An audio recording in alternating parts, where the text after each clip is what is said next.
Yo, what's up, Thug Duck?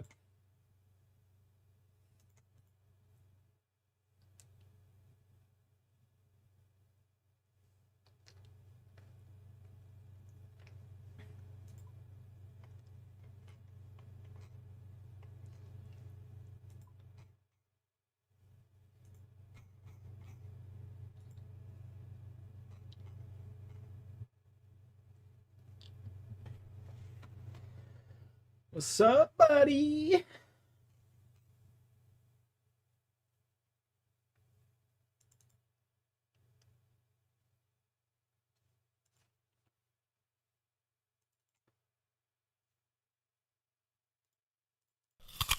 I think it's time for the fat Greek motherfucker.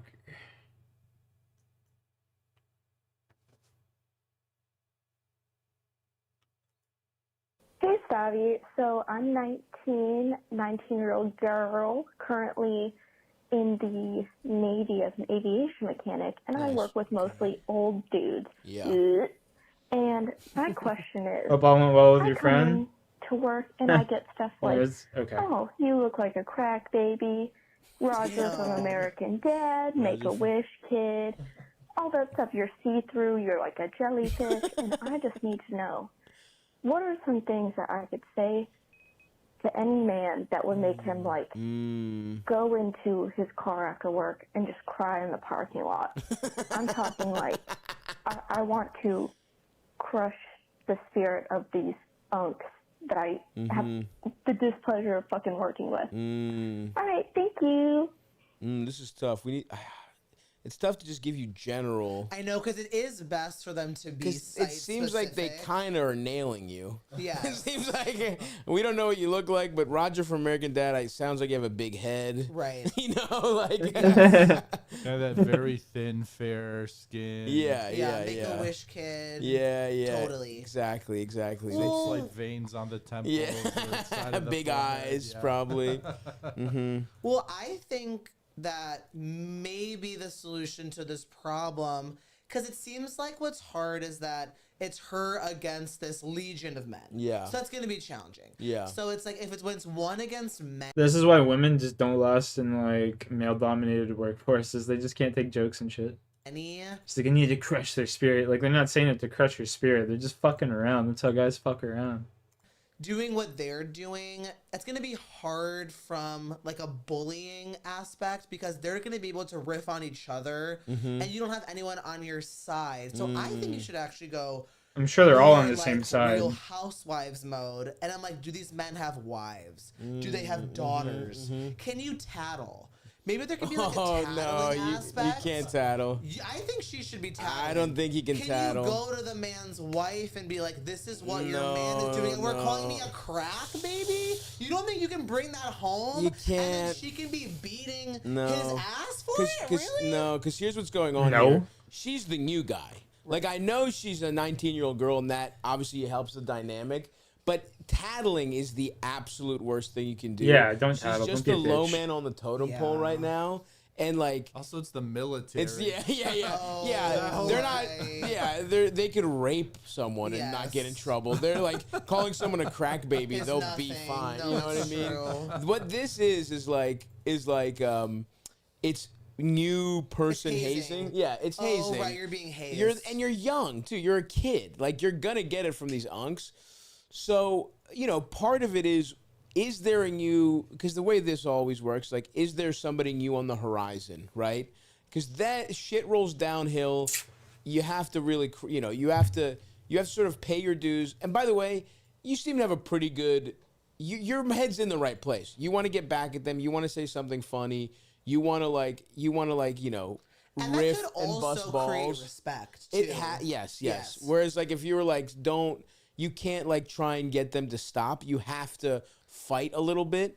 And I think you're right. You're Redeem Toad, Brandon instincts are Taylor. correct. The problem is, how's life, bud? how well do you know them? Can we get? Or is it too early to get into the baudy joke territory? Can you tell them they're all old and their dicks don't work? right. And you know what I mean? Like, is that a little much? Yeah, how's life? does one of them have a mustache? You could say they look like they're pedophile. Classic stuff. Yes. You know what I mean? Like weird glasses, call someone a pedophile. birthmark. Yeah, exactly. You gotta generic stuff for Bueno, old you guys guess? is kind of hard. You also have to, like, if someone's getting dogpiled, you have to jump in. Like, you need right now. You need low hanging fruit, right? Like, I would say, you know, is somebody Can't you wait make to it look fucking like be able to somebody quit shit this their job pa- I'm you know, working, put a it little sucks. chocolate on their, you know, and it's like, oh, Reggie This job shit his I'm working pants, sucks. you know, whatever. Like, basically, you I'm have sure to your be. balls smell. Yeah, you have to be on the lookout for an opportunity to score any points here. You need some low-hanging fruit. If it's a dog pile, get in there with something. They might be surprised, but it also does feel like this is just like good-hearted. Any new update with the job? Well, my mom deleted the message from the job that I was like really looking forward to, and I, got fucked on that.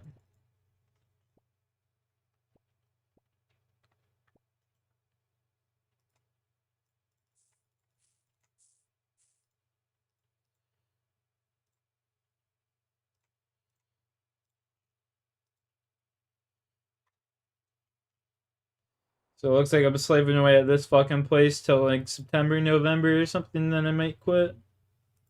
I just can't keep doing this fucking job. It's killing me.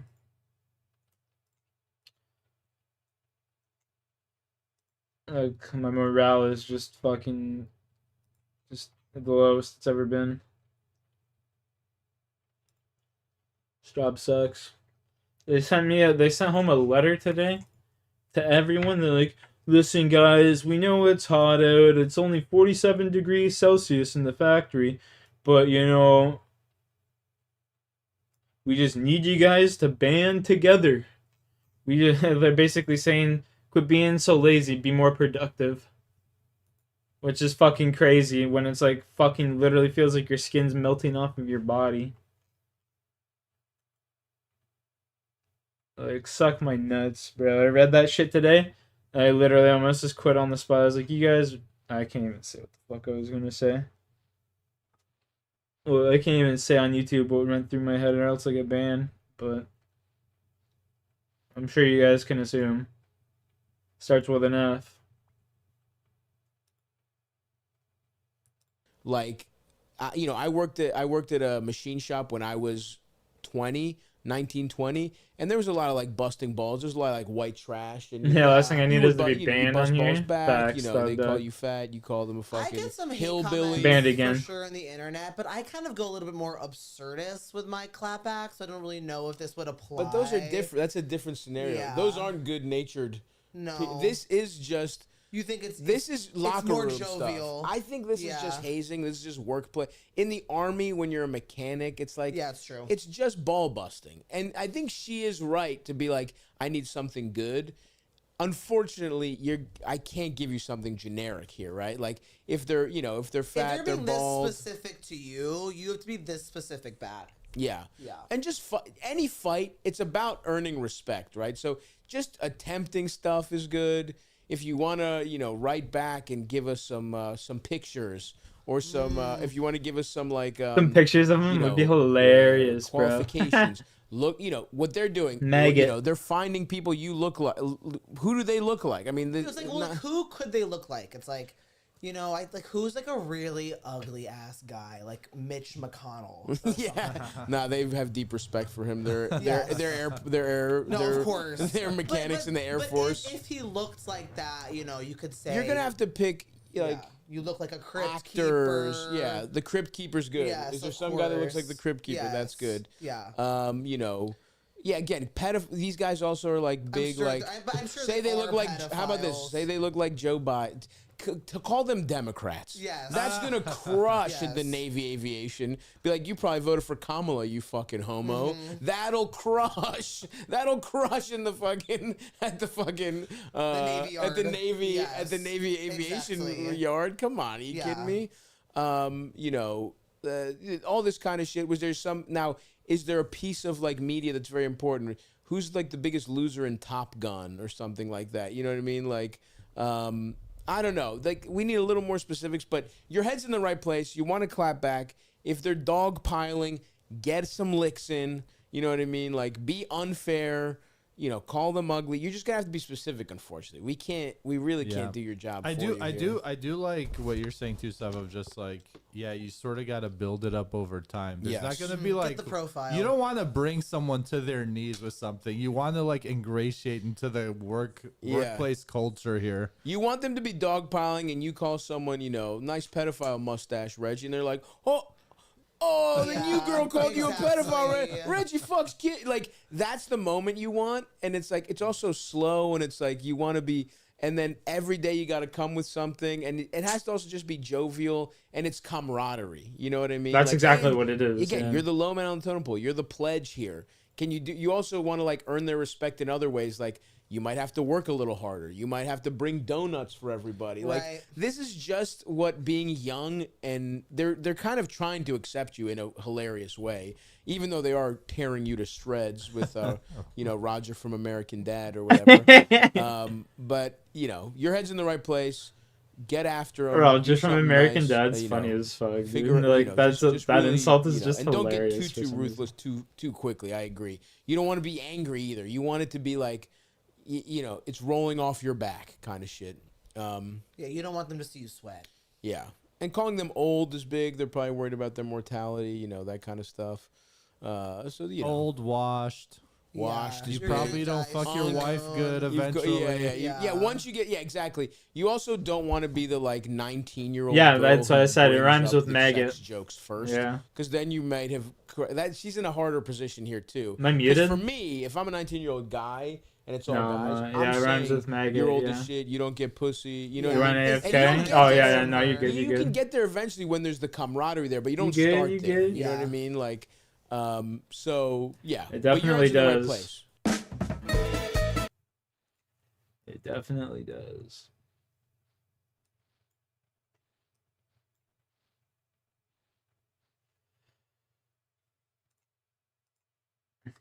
Can't get banned for that. Tomorrow I wake up, my whole YouTube's just deleted and just say, oh, well, I get around Thug Duck.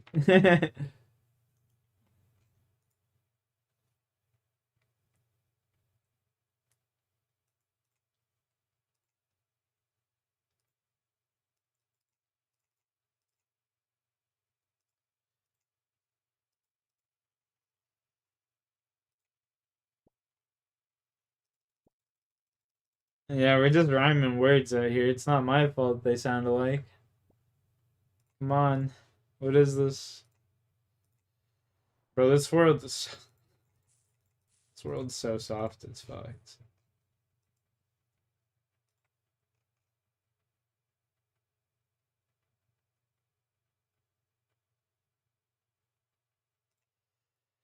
We're truly fucked as a race, like the species, whatever. It's just gonna get worse and worse over time.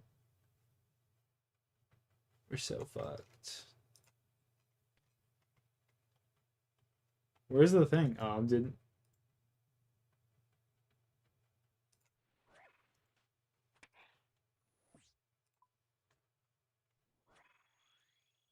Our story begins in Powder Springs, Georgia, a quiet community just 30 minutes from Atlanta. In the early morning hours of January 14, 2013, Cobb County Emergency Dispatch received a 911 call. Cobb County 911. Hey, I'm at my ex-girlfriend's house, and I hear my baby crying in there, but I've been trying to call her or whatever, have her come open the door. Does she have any medical problems? The fuck was that, bro? I'm sorry, I'm just really kind of nervous, a little shaken up right now. Officers from the Powder Springs Police Department arrived on the scene. That's huge.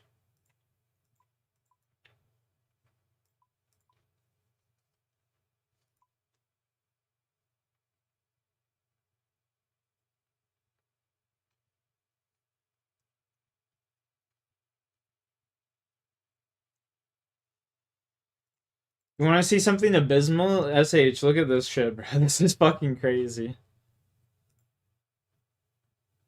I've gotten 3 spines and 212 KC.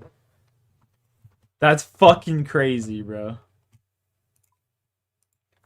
I didn't get my first spine until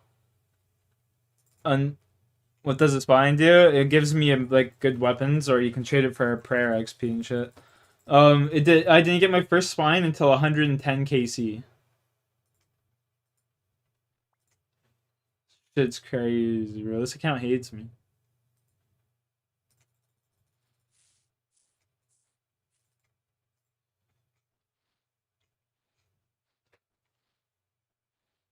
You have a manager account.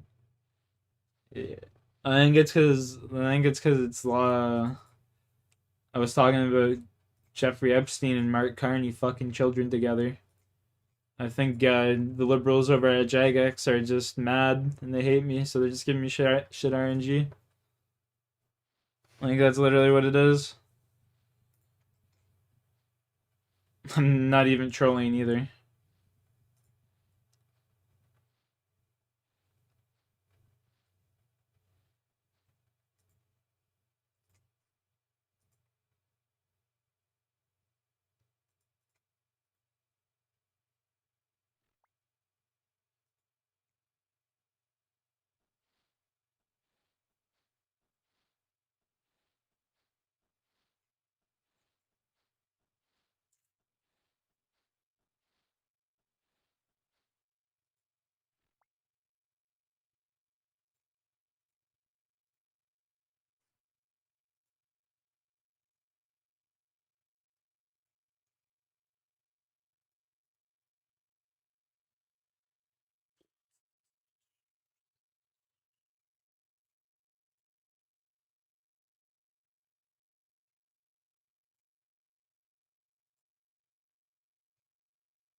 Anyway. And found the 911 caller, Joshua Gibson, standing near the front door of the home. Joshua was attempting to make contact with his child and his child's mother, Danielle Marshall. He told police that Danielle lived with her mother, Gloria, but Gloria was at work and he could hear his baby crying inside the house. The front door was locked, so they checked the windows. They were secure, so officers jumped the backyard fence and made entry through the slightly ajar No rear joke, that door. chick was smoking, The area bro. just inside the door was the hallway. A child crawled out of a bedroom, crying and reaching up to one of the officers. Against officers' commands to stay at the front of the home, Joshua came around to the back door. The police handcuffed him and placed him in the back of a patrol car while other officers continued the search of the residence. In the kitchen, that chick they was found hot. a female lying on the floor. She gets murdered? Bro, I was not expecting that. I was not expecting that.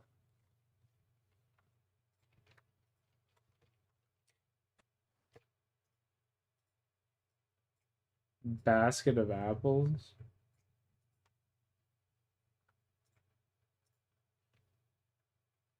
Floor in the fetal position with a pool of blood surrounding her head and chest. An officer checked for a pulse, but there was none. After clearing the residence, a paramedic entered the home and declared the female dead. The woman appeared to have suffered a gunshot wound to the head and had been beaten or pistol whipped. A neighbor approached officers, stating that she was friends with the homeowner, Gloria. The woman made a call to Gloria, requesting that she come home immediately. Send me early for your new phone? Nice. About time, man. Then released the child to the neighbor. Back inside the house, police located an identification card and determined the victim was Danielle Marshall. Officers secured the scene and detectives arrived to investigate the incident. The medical examiner estimated the time of death between 11 p.m. and midnight, roughly an hour and a half before the 911 call. Detectives did not see an exit wound on the victim. However, there was a bullet hole in a cabinet. They determined that the killer fired at least 2 shots. There were no shell casings, leading them to believe that the shooter used a revolver. Investigators and crime scene technicians collected electronic devices for further processing.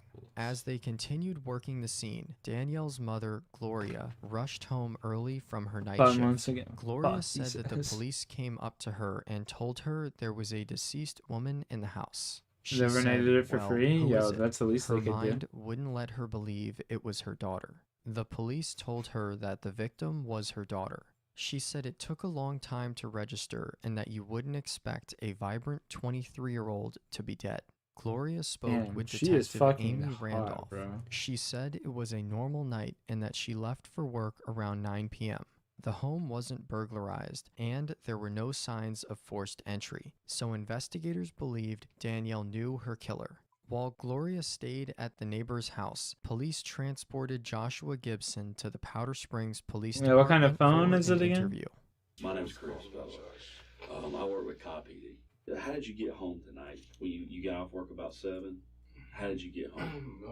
Coworker Willie, he's been giving me a ride to and from work. So Willie took you home? Big Willie.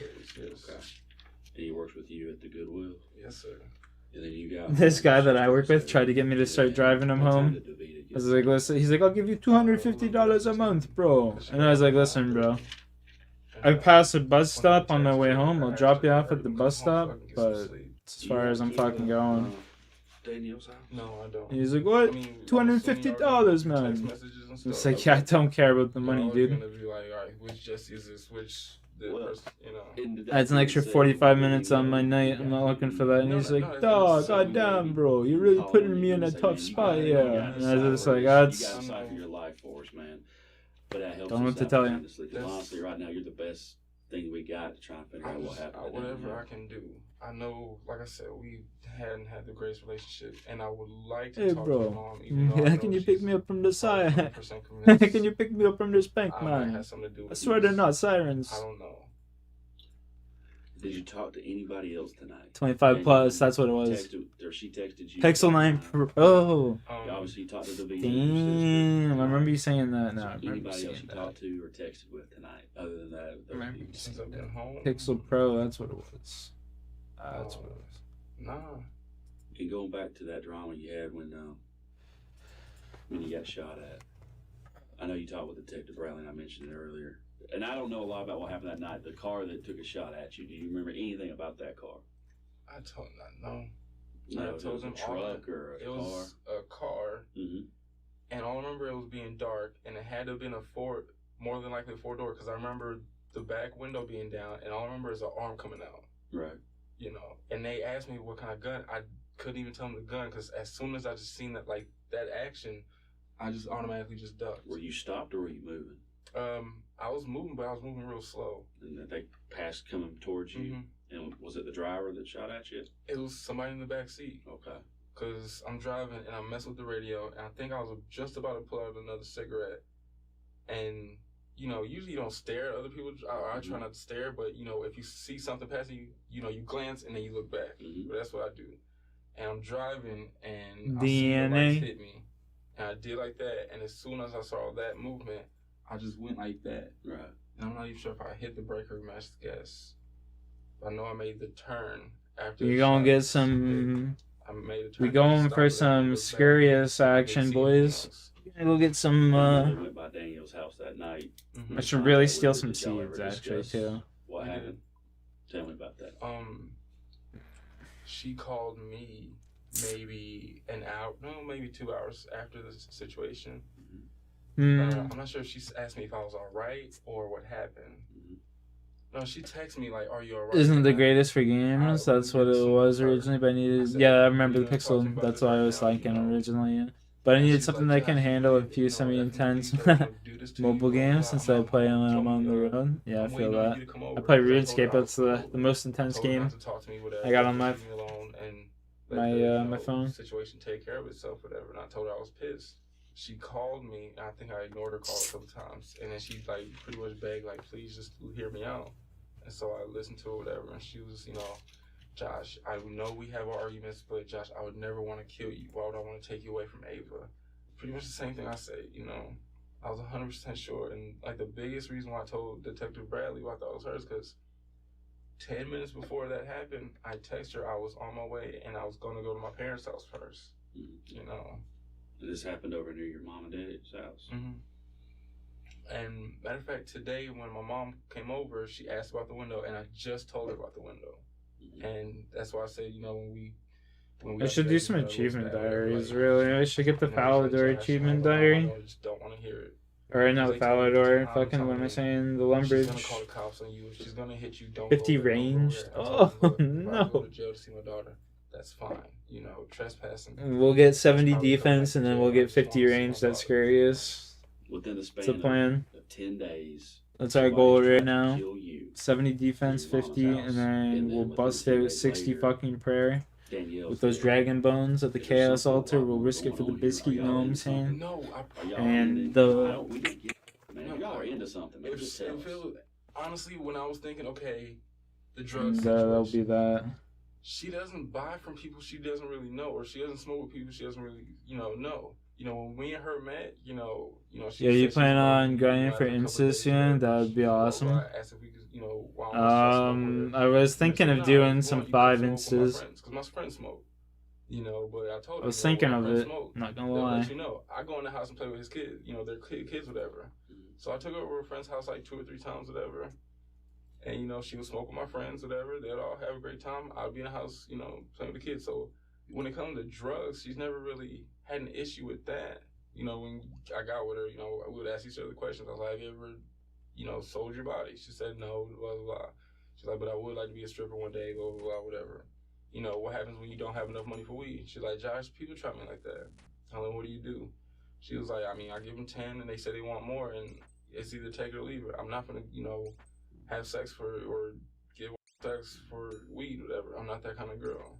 I mean, I've seen her with little baggies of cocaine or whatever. I know there was an incident with me and her before where she's told her mom that, you know, I threw dope in her car or something like that. And I was like, you know that was yours. And I know she was on her phone with her mom yelling at me, you know, you did it. And then like 4 hours later, I have no idea yet. She's like, I'm sorry. It's just my mom found Probably, more than likely. I don't know if it was like a bag of weed or something, and she had to show her mom like she wasn't doing drugs. I don't know what it was about. I know. You just started playing 5. Nice, nice, brother. Right, she was like, no, and then she was like, keep up the good work. You haven't played zombies in months. She was like, Josh, you know, I just, you know, confess I was high that day, blah blah. I know you mentioned she was really. Thing is, when I play zombies, I'm gonna have to find the time to be able to do it. You know what I mean? Get on any World Star Hip Hop or whatnot? Did she ever get on Black Planet or Craigslist or Backpage.com? Backpage. Let's go. Yeah, she went on some dating. I have no idea what the dating sites were named. Okay. But it was like 3 different ones, and she would meet people, but she would never go out and meet them. She would just talk to them over the phone. Like I said, it's a lot of numbers that I remember. So her cell phone's the key, you think, to this whole, I believe so. Whole thing. Do you got any marks on you, like bruising, scratches, anything like that? A lot of them. What are all these from? Work, and they can verify. I have to write a report every time. I didn't write a report on this one though, but what happened on that? Somebody seen it. I don't know. This was really swollen. All this was really swollen like 2 days ago. Right. And everybody at work saw it. So I gotta ask, man. Yeah, that's why I'm asking if you can explain the marks. Yeah, absolutely. How'd you say the scratches go to your arm? From the wall, one of the walls at the job. The last time that you and Danielle had sex. Sounds like it was him. Wednesday, probably Wednesday. One sec. Cheese protection. And man, I hate to ask you. I asked you, man. Did you come? Hell yeah. Inside of her or outside? That day, no. No, what? You did not come? Not inside her, no. Okay. The big thing with our relationship is she enjoyed our sex, and she said, "Look, have your girlfriend. I don't want to be your side piece, but I don't want to give up the sex until I find something better." I would be okay with that, and then issues would happen, and I would cut that off. Did you do it? With her? No.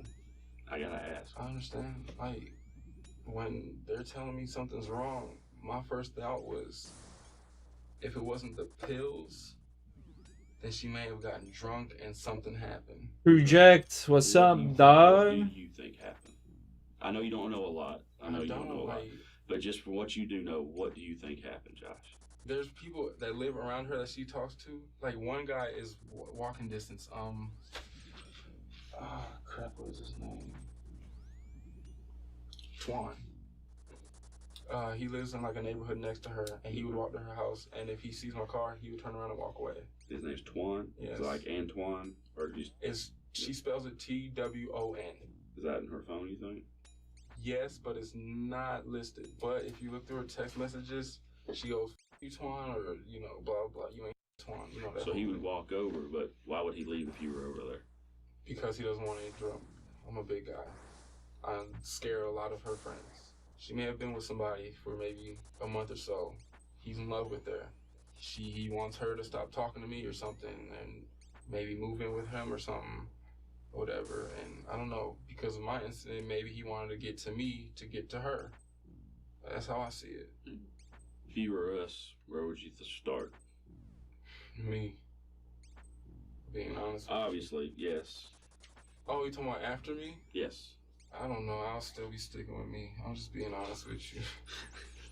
Is there any reason that we need to stick with you? I know we've had our issues. I know that's the biggest thing. If you look at our history, it's just back and forth, back and forth, back and forth. But it's never been this serious. If you look at the time period, I mean, 2 years, it's always been argue, fight, you know. It's been the same thing. It's never elevated to, you know, anything crazy. Elevated. Where's your license suspended? I got a ticket. Never paid it. I was gonna pay it with my taxes coming in. Every time I have the money, we're having to use it for something else. When we first got together, this is when me and Vita broke up. And, you know, she told me she wanted to leave the house, and I left. And I technically stayed with my parents, but I was always with them. Get elevated. We worked together. So we would go to work together. We slept at her house together. You know, her mom knew that. And because we were together, she was happy. She didn't mind it. So, I mean, for 24 hours a day, we really did see each other constantly, whether it was work, at the house, for the 2 months that we were together. So that's why I know I've never denied Ava being mine, ever. Did she ever tell you it was somebody else's? Every time we got That's like 8 o'clock. Did Nice. you give us consent to go through all your recordings and stuff like that? I was. When was the last time you had a drag-out fight with her? 5 hours deep into my shift at 8 o'clock. That was the only one. Probably eating some Skittles. You said it got physical multiple times. With her, it was only on her part. I've only hit back that one time. And when was that? I think before the summer. Other than that, I've never slapped her. I never left any marks on her. She's left marks on me, and the police would look at it, and they'll say, we can take her to jail, but then we would have to take you to jail too for trespassing. And so I'll say, all right, I'll just leave. Where's Ava? With the neighbors. She's okay. I've told her plenty of times, I really want to whoop your ass sometimes. You know, I've told her that plenty of times. Like, I really want to just choke the crap out of you. But it's never been, I'm going to kill you, I'm going to kill you. I mean, she pulled a knife out. She was just like, get out my house, get out my house. And I was like, you too, and walked out. She said she wanted me dead once. And I recorded that on a tape recorder because my screen on my phone had broke. And I used a tape recorder because I was recording conversations. It was something else that had nothing to do with this, but I had grabbed my tape recorder to record a conversation we had because she was mad at me for something. She said something about she wished I was dead and we get hit by a car, or I wish you'd fall into the compactor at work. I hate you. The compactor. She never said that she wanted to kill me. When I first met her and she told me about all her abusive relationships, I felt real bad.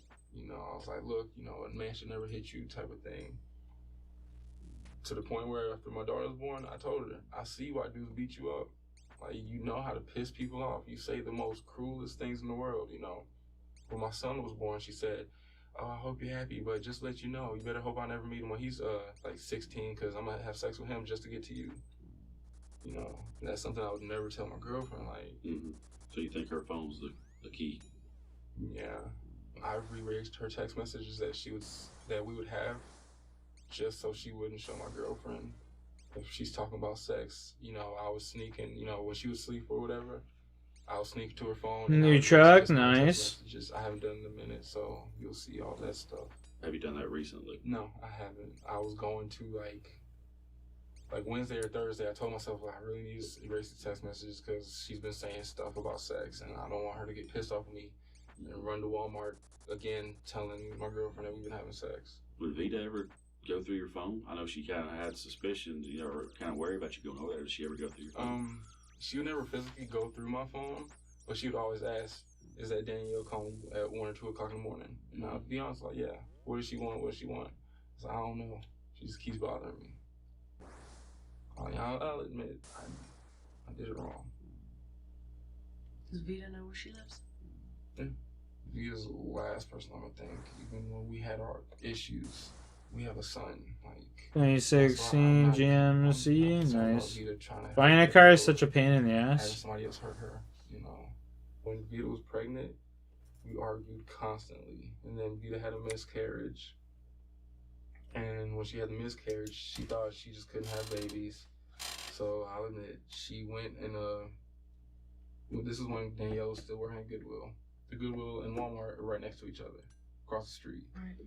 She walked over to the Goodwill after her shift and then waited for Danielle. This was right after the miscarriage, and she wanted to fight Danielle. Mm-hmm. And I had to jump in the car and rush to the Goodwill to stop it. And she was like, I don't care. I hate this. I hate her. Blah blah blah. And when we finally did get pregnant, you know, and it was actually going along good. You know, after like the 3rd month, we sat down and talked about the whole Danielle thing. And she told me, you know, just start being honest. You know, stop trying to hide things, because I used to hide the fact that I gave her money while she was pregnant. She told me to be honest about that, and she just said, you know, as far as my 23K later, yeah. between me and Danielle, and don't bring it home. Mm-hmm. You know, because I was having attitude Work expense, right off on the taxes. Danielle may have gotten into it. She was like, you know what, just, you know, I'm pregnant now. I want to have a good, healthy baby, that whole thing. You know, just, y'all take care of y'all's situation. She's a little upset that she can't still meet my daughter. We've just been asking to see my daughter for the longest, as well as everybody else in my family. So, Vita never threatened to kill her or anything. She said she would really like to fight her. From what you're telling me, Danielle wasn't the nicest person. She wasn't, but neither was I. So other than you, who would it be? As far as being in love with her and wanting to hurt her, Jeremy had a good history with her. And they were talking about getting back together, but I know he had an issue with me.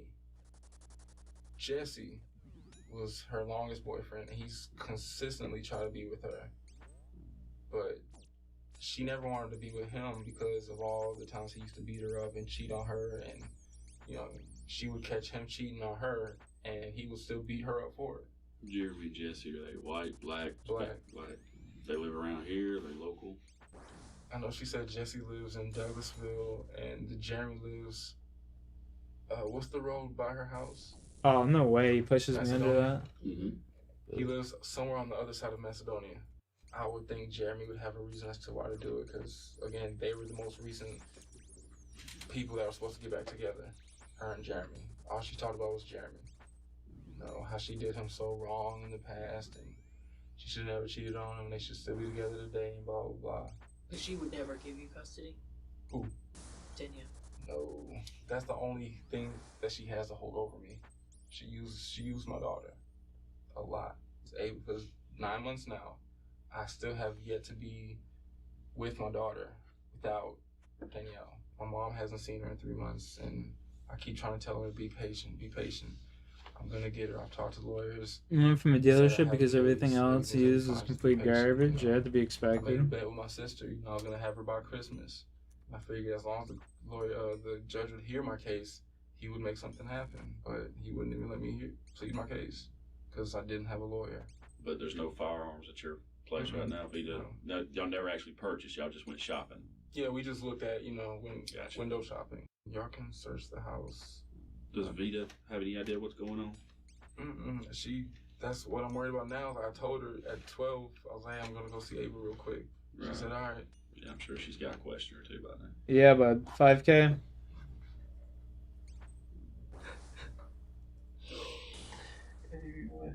They're at 5K, 35,000 kilometers. I told you I got the warrant, right? Yes. And what the warrant will cover is your DNA. Okay, so this is what we're going to do. We're going to do some cotton swabs in your mouth. It doesn't hurt. We're just going to take these cotton swabs and just swab one side, swab the other side, stick it in this thing, we're good to go.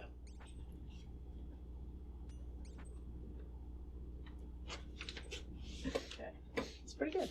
Just open your mouth. I'm just gonna swab.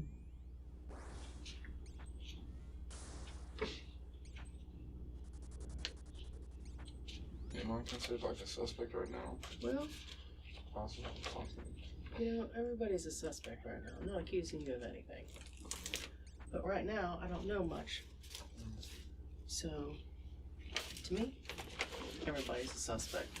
They're gonna take you down to another room, take your clothes and stuff, take some photographs. After collecting his clothing, DNA, and cell phone, Joshua was allowed to leave. Investigators then spoke with Danielle's family and friends. Gloria said that after separating from her husband, she moved from New York to Powder Springs with her daughter and son. By 2013, it was just her and Danielle living in the house. Danielle signed up for college and was working at Goodwill. She met Joshua Gibson at Goodwill, and the two had an immediate connection. Shortly thereafter, Danielle got pregnant, and she was excited to become a mother. Gloria said that when she first met Joshua, he was pleasant. She later discovered his controlling nature. Gloria told Danielle that she should move on.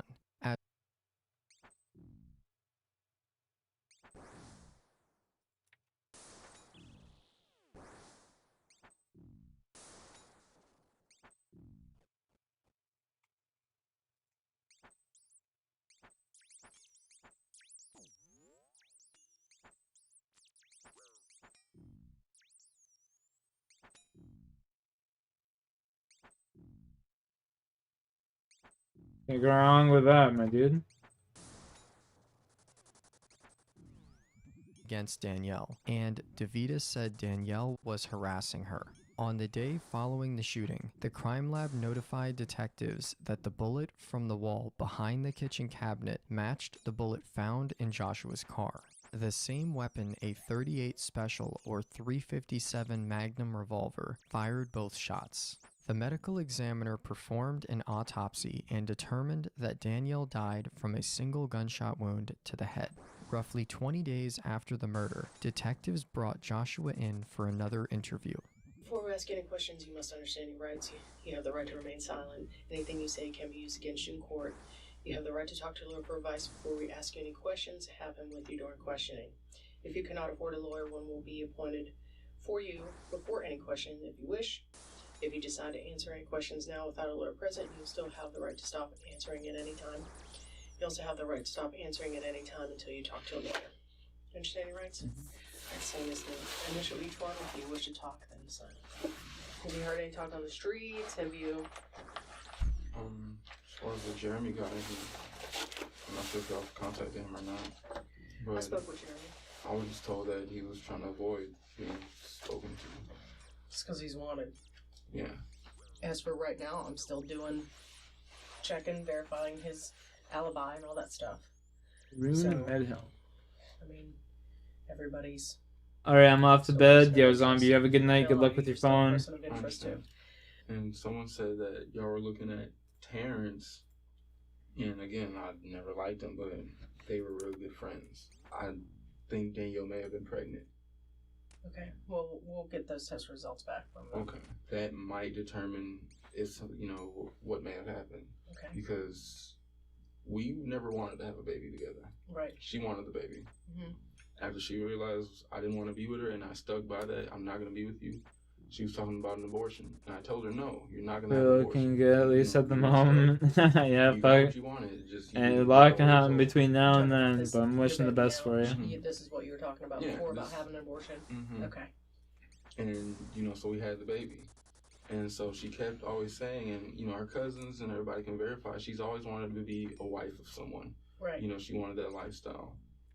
And she kept talking about, being pregnant. I told her, don't do it to me again because we're going to be in the same boat. She had pregnancy tests all the time. I don't know if her room was searched, but every time I was there, she was always taking pregnancy tests, maybe twice a week. That's weird. Yeah. Well, did you use condom when you had sex with her? No. What did she say that she was using for birth control? Redeem Toad, Brennan. But I wasn't, what's the word, ejaculating inside of her. Okay. She would ask if I'm having sex. I'll tell her yes or no. I would ask Give her. me a second there, bud. I'm gonna kill this guy and then we'll poke it that up. she's messing with Jeremy and We'll other guys that poke she was it up. dating. You know. So I don't know if they were doing, using protection or not, or what she was trying to do. I mean, she's already tried. She got pregnant by me purposely. I don't see her not doing that again to someone else that she's trying to be with. Right. Well, who else did you hear that she was messing around with? Jeremy admitted that he slept with her the Friday before she passed away. How'd you hear that? Through a friend of mine. And I messed with her that Thursday before she passed. He messed with her. He said the last time he messed with her was that Friday, the next Messed day. with her. And then Sunday she... It's a crazy way of saying fucked her brains out. I messed with her. Just messing with her. Yes. She just said that she was, But for real now, sleep is calling me. You have a good night, dude. Stay safe. When? The Friday before she passed. The day that she was with, Jeremy. She said she knew him from high school, and they never did anything, but she said that she got in contact with him, and they were supposed to go out Friday or Saturday. She said he was a really good guy. He just got caught up in the wrong things with the wrong friends or something like that, and ended up going to jail for something. Everybody she's messed with, except for me, has been to jail. Yeah. Yeah, yeah, I know. This is very tough for y'all, isn't it? Mm-hmm. I'm looking at all the phone records. I mean, that was the day that really stuck out of my mind. That, I mean, she was blowing up your phone. Yeah, it's a constant thing. Like, I would be shooting pool with my friends. It would hit maybe 12 midnight, and she would call within an hour 200 times. I tried to keep text messages from court where she would text me 700 times in one day, the same message over and over and over again. That was our relationship. There's been maybe once or twice before she was pregnant when her cousin and her smoked weed out back, but that was 2 years ago. But recently, she never kept the back door open or unlocked. She always told me she was afraid of being home by herself. Even before I got shot at, she always said that the reason why she liked me always being over there is because she liked to have somebody over there. She was always afraid of situations like this. She hated the fact that her mom worked overnight, and that's why she always wanted company. But the company was always from dudes, I mean, it doesn't make any sense to me. What's that? That both of these bullets. Those toes fucked me up. You do the same and have a good night. Yo, appreciate you, brother. You're in the car. Stay safe. That they were at such close range and didn't go through but just one pane of glass, and also went through one door and not outside the other one. I don't know if y'all need to check the metal. It's an older car, so if y'all need to check the metal in the door and see if something's able to stop that bullet or whatever, I mean, feel free. But I'm not sure what I'm being accused of right now. I'm just saying it doesn't make any sense to me that the bullets aren't going to go through the car. It just stopped short like that. It would make more sense if somebody was further away from you. That's not true at all. It depends on the caliber of the bullet, lady. It's starting to lose power, but right next. I mean, it was pretty much from right here to right here. I mean, that's how far away you are. Now you're saying that you didn't tell your sister there was an accident, but she swears up and down that you told her it was an accident. No, I never told her it was an accident. She swears up and down that you told her that it was an accident. I didn't tell her that. It doesn't make any sense. Your story doesn't make any sense. I don't know what you want me to say. I want you to tell me something else because it doesn't make any sense. That's the truth. I'm telling you what it is. I want you to tell me something else. There heard any gunshots? I didn't hear it either. Which doesn't make any sense either. It's not true. All I know is I seen it and I dug down and I closed my eyes and said, I love my kids. Which is 10:30 at night. He could have gotten away with it if it wasn't for those meddling kids. But you happen to see a dark hand with a dark gun come out the window. When I'm driving and then I see my light sitting there and I just see something like that come out. That's why when they asked me was it a revolver or the automatic or whatever, I said, I don't know. I just seen something go like that. That's what I saw. And as soon as I saw it, I just ducked down and closed my eyes. Because if I was trying to kill you and I'm coming towards you, right, I'd be shooting. I'd be unloading. Yeah, well, it's you, lady, not them. Doesn't try to unload when they're doing a drive-by. I don't know. I mean, you would think that your front windshield would be hit. That doesn't make any sense. 2 vehicles coming this way, and your front windshield doesn't get hit, and the bullets. That is pretty odd. I'll give her that. I don't know what to tell you. Tell me the truth of where this happened at. I'm telling you the truth. Why didn't you haul ass out of there? I certainly, if somebody just shot at me, I don't know. Like, I wouldn't stop right there. Yeah, it's facts. I reacted the way I reacted. You know, I don't wake up and plan on how I'm gonna deal with getting robbed or getting shot at or somebody wanting to fight me. It's just. Well, I mean, I don't plan on these scenarios. Well, maybe some scenarios do because I'm like that. But still, if somebody just shot at me and my windows busted out, I certainly wouldn't stop. What if they turned around? I don't know. That's why your story don't make any sense. Well, I apologize for it, but all I can tell you is what I can remember and how I felt, sort of. Who pissed you off and was shooting at you? I don't know. That's what I was trying to figure out. I told them, I said to 911 operator, I think my baby mom's just trying to kill me. Because I don't beef with anybody. It's nothing I can tell you. I feel like I'm being accused of something I don't even know what I'm being accused of, but like, why would I lie and somebody try to kill me? Like, that makes no sense to me. Just your story doesn't make any sense. I mean, I went out there and reacted to the scene. Mm-hmm. Couldn't see. 30 Couldn't see minutes. anything. Because I wanted to believe you. But it doesn't make any sense. What makes sense to me is you're taking her car to go see baby mama number 1. She's trying to stop you. I've taken her car plenty of times. Matter of fact, Danielle told me I needed to start taking her car because her neighbor in front of her house knows what my car looks like and would always call Danielle's mom and say, he's back over there. And Danielle's mom would say, I want him out, blah, blah, blah. And Danielle kept telling me, you need to take your red truck, you need to take your red truck. And Vita said, fine. Maybe some days, if she was in a good mood, she might be okay with it or let you take the truck over there.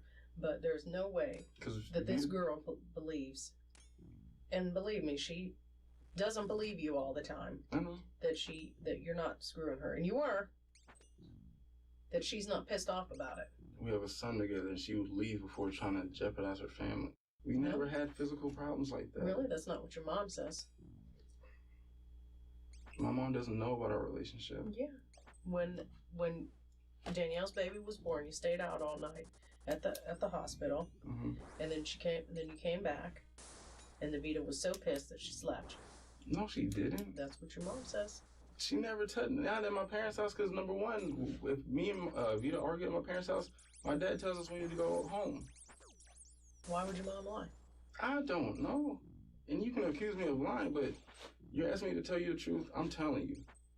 I don't know if this is your way of trying to find the missing link or something. This is what your mother told me.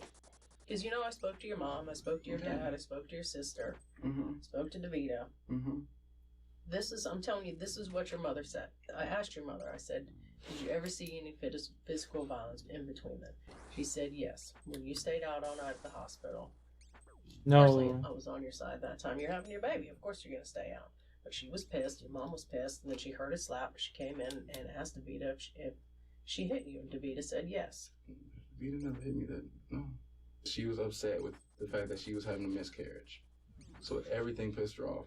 Her seeing kids with their parents on the streets or going shopping, seeing kids with their parents. The fact that I'm still seeing Danielle and the baby, whatever. Yes, that stuff pissed her off because she was having a miscarriage. But as soon as we passed, the first miscarriage didn't last more than 8 weeks. As soon as we made it to like 10 or 12 weeks, we hadn't argued since. So you're saying that 10 to 12 weeks after the miscarriage, you've never had an argument with DeVita? Nothing big, no. Nothing. I can pretty much say that, yes. That's not true because it was only a couple months or a month or so prior when she had to look up Danielle's address because you weren't answering the phone. And she had to do the drive-by to see if you were there, and you were there. And we didn't argue. Yeah, you did. She even told me. She said that she came home. I said, what'd you say to him when you came home? She said that she was pissed. And you said, I left my phone in the car. You tell me you didn't get into a big argument over that because If somebody had said that, if my partner or boyfriend had said that to me, I'd be like, right, you left your phone in the car, the charger died, or Okay, and there's been died. plenty of times. That is bull. The only reason why I blow up somebody's phone is because I was pissed at them. No, I blow no Vita's. Matter of fact, I just blew her phone up the other day because she's supposed to be home at a certain time. And she said, oh, sorry, I was shopping. All right. It's different because Miss she's Quick not Pin. screwing around. I don't know that. Yeah, oh, really? So, do you think she's screwing around on you? No. You just said you don't know that. I mean, I don't feel like she is, but I mean, she could be. Well, which one is it? Either you do or you don't. It's whatever. I'm not worrying about that right now. That's something that's not in my focus. I told her, you do what you want to do, fine. That just means I don't have to be here. I'm not going to argue about it. I've been through that before. I've had my heart broken before. Really? Somebody's going to cheat on you and you're not going to care about it? I'll just leave, yes. I'm not going to argue about it. I've had my heart broken before. Well, I mean, you might just leave, but I'm just saying, you're not going to care about it. You're not going to be pissed about it. No. You've had a relationship and a baby with this girl, but you're not going to care. I could walk in right now and somebody's banging her back out, and I'll be like, okay, I'll just leave. Because I've learned the reason why people get in trouble right now is so many men. Yeah. This guy's hilarious, dude. Okay. You may be a calm guy, and you seem like a calm guy, but that is... No one on this earth is going to come home and see their woman getting getting banged and just be like, okay. No one. I don't even think Jesus would take that okay. I don't believe in Jesus, so. You're not going to care one little bit. No. No. That is a straight up lie. No, it's not. I've learned that, okay, it's going to happen. You can't control these things. I've been through a 4-year relationship prior to her where I was pissed because I found a text message. And my uncle had to sit there and tell me, you're going to be a man now because every man has to get their heart broken once. You're telling me that you're not human and you don't have any feelings because that would be an absolute... Well, if you had feelings, then you would be pissed. But my feelings right now are with my son and my daughter. I'm not worrying about my woman. I can't just get another son and daughter. That person is who they are. But as far as a woman, I can go to Walmart and find another woman. Well, it sounds to me like you don't give a about Davita. I love her. No, you don't. Because if you loved her, you'd be pissed that she's somebody else. No. But you cared if Danielle did it. No, I just didn't want nobody around my daughter.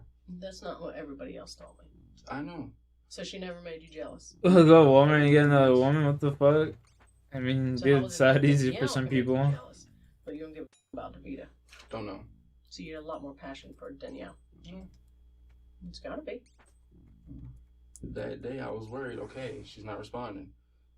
Usually 12 o'clock midnight, she's not asleep. She usually goes to sleep about 2 or 3. So I figured she was up. So with her not responding, I'm thinking, okay, I knew she was already smoking weed again. And if she's smoking weed, she's possibly doing coke again.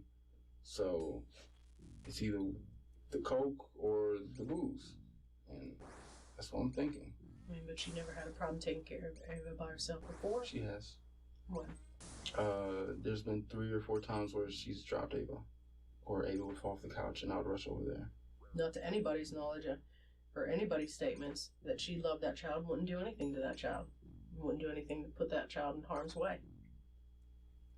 According to them, yeah. Do you think otherwise? Yeah. Why? She's made a statement to me before saying, Josh, you better hope you don't get custody because I'm not going to live without Ava. And, she's already threatened twice about suicide. One, being pregnant. So, and then, of course, her family doesn't know a lot of things about her that I know. What else? Just like I constantly, when me and Danielle were together and I realized why she was so sexual and why she was the way she was, I tried to explain to her mother and sit down with her mother and tell her, Danielle was at an early age. You need to talk to your daughter. Oh, she was never touched. I never let anybody around. I'm like, look, she told me that when she was 13, the dude, whoever lived across the street at that time, who was, I think she's told me like 21, 22, used to mess with her. And I told her, you need to get her help. She's kept viewing it as she was, so maybe she could have been physically raped. And she just wasn't too embarrassed to tell me that. But according to what she was telling me, she just told me that the guy that she was, always admiring, he was, like 10 years old or whatever, he would always make her do things with him. And I told her mother that about 3 or 4 times. She never, said anything about that. She never asked Danielle about it or anything. You're calling her, you're texting her, you're on your way over, or somebody there. You're very, very worried. This is in your own words. When you get there, you're knocking on the side of the house to get her attention. You hear your baby crying. You're already frantic, but all you do is just stand there.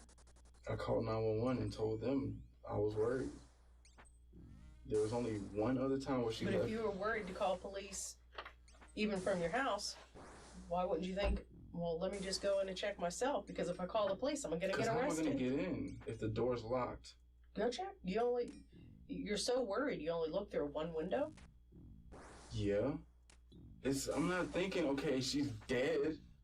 I'm thinking, okay, what the hell's going on? Did she go down the street again and just leave Ava here thinking Ava's asleep? I'm not trying to cause a scene. I've caused a scene 3 other times, and cops keep telling me I'm going to get arrested. If you weren't trying to cause a scene, then you wouldn't have went over there. That's how we were. You think she's crazy, could do anything, but you just look through one window, and you spark up a cigarette. Okay, had I broke the window, went in there, and then I guess she been in the shower or in her mother's room asleep. I don't know. Okay. She wouldn't have been in the shower for as long as it took you to start when you started calling her and texting her. I don't know. You're leaving out stuff because none of your stories make sense. There's nothing I'm leaving out. I'm not leaving anything out. Your actions don't make sense. I'm sorry. I know I'm not like everybody else. I'm me. So what do you think DeVito would do if she found you screwing? 226 KC, 3 spines. She'd be pissed. Yeah. She'd be hurt. Yeah. All right. Sure. Just saying. The opposite of what you would be. Yeah. So who picked you up? Rita. Okay. Tell me about that. Picked me up. Asked why I couldn't get my car. Asked me what was going on. Said she even called me all night. Asked if everything was okay. Did Danielle press charges on me? Whatever. And we briefly talked about it. What'd you say? Told her what happened. And what'd you say? Told her I don't know what's going on with Danielle, but Taylor said that she's dead.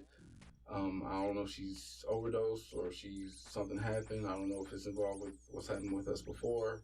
We didn't really talk about too much that day. It's just, okay, come home. Are you going to work today? You know who killed Danielle? I feel like I know. Who? I think it was Jeremy. It wasn't Jeremy.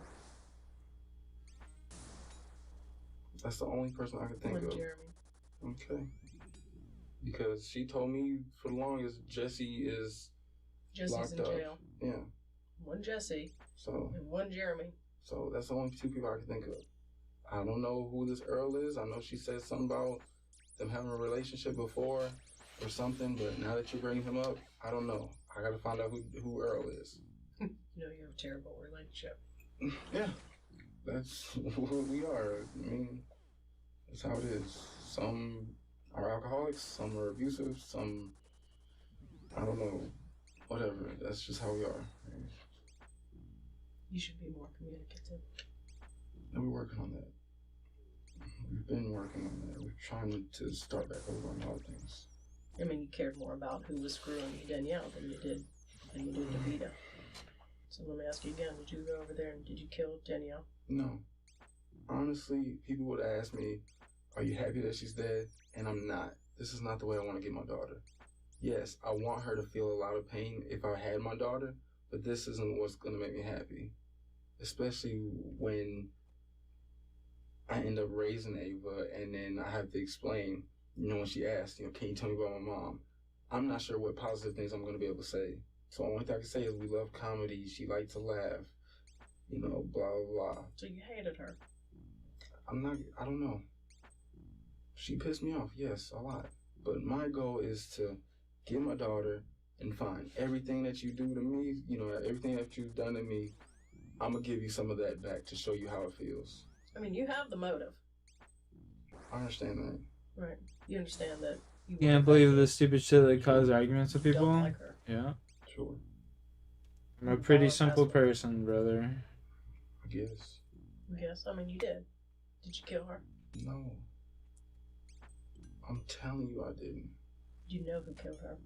I feel like Jeremy had something to do with it. Jeremy didn't have anything to do with it. All right, then I don't know. Who was Earl? Did Davida kill her? Hell no. You have the motive. You have the opportunity.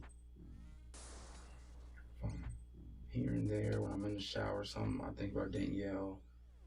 You know, I still worry about, you know, what happened.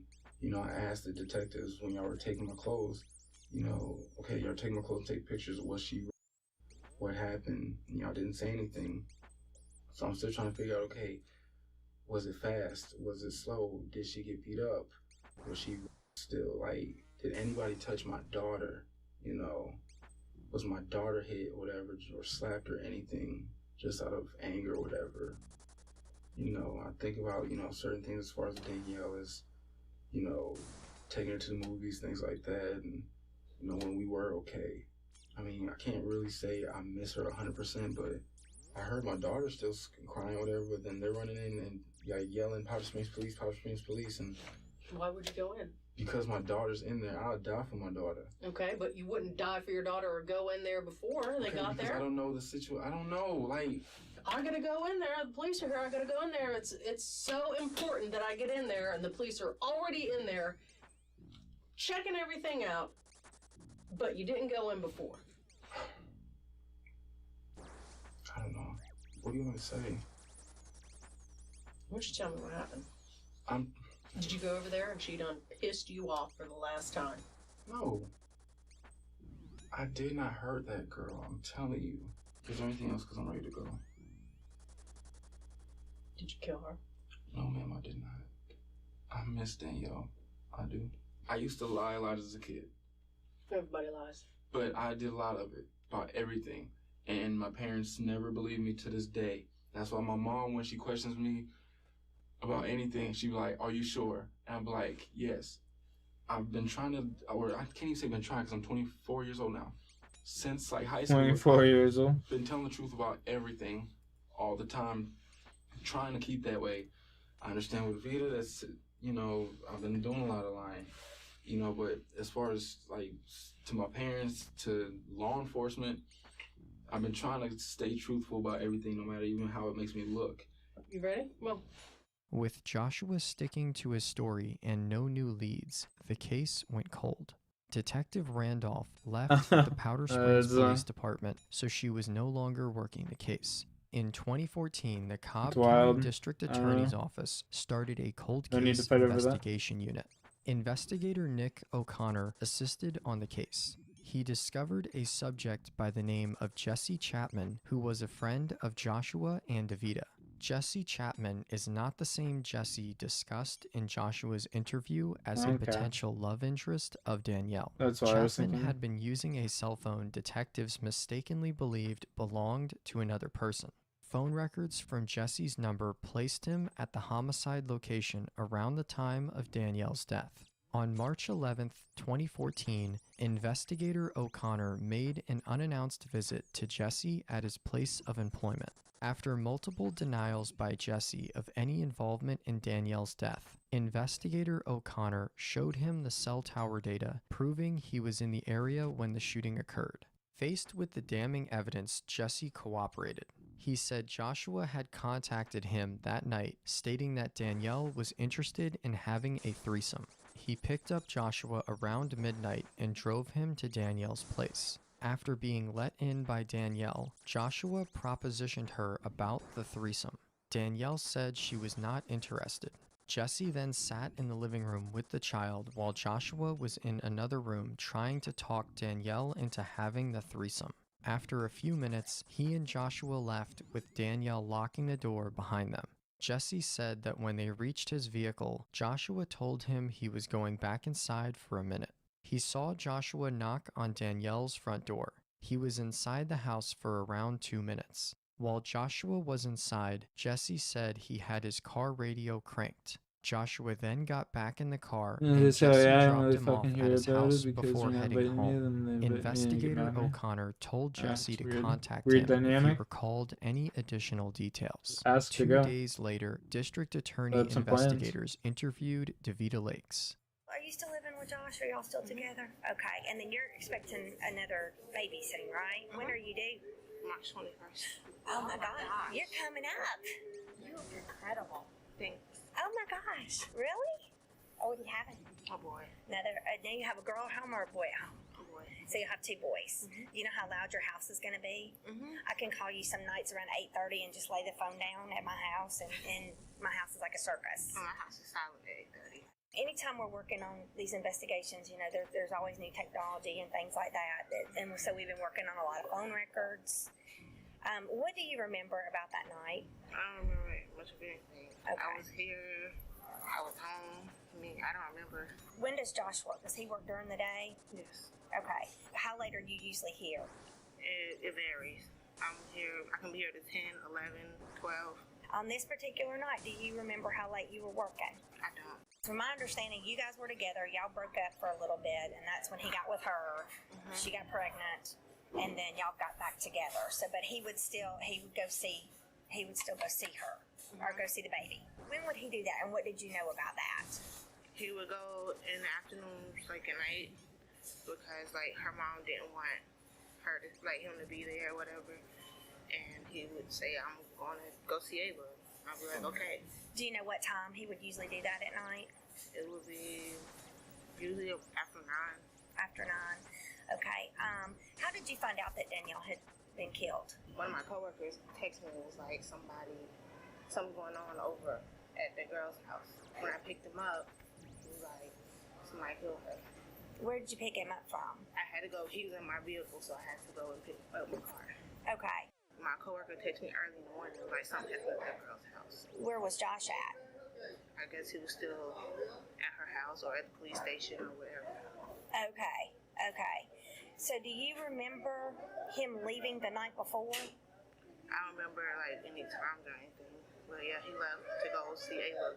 Okay. Do you remember him coming back and leaving again? I don't remember. Okay.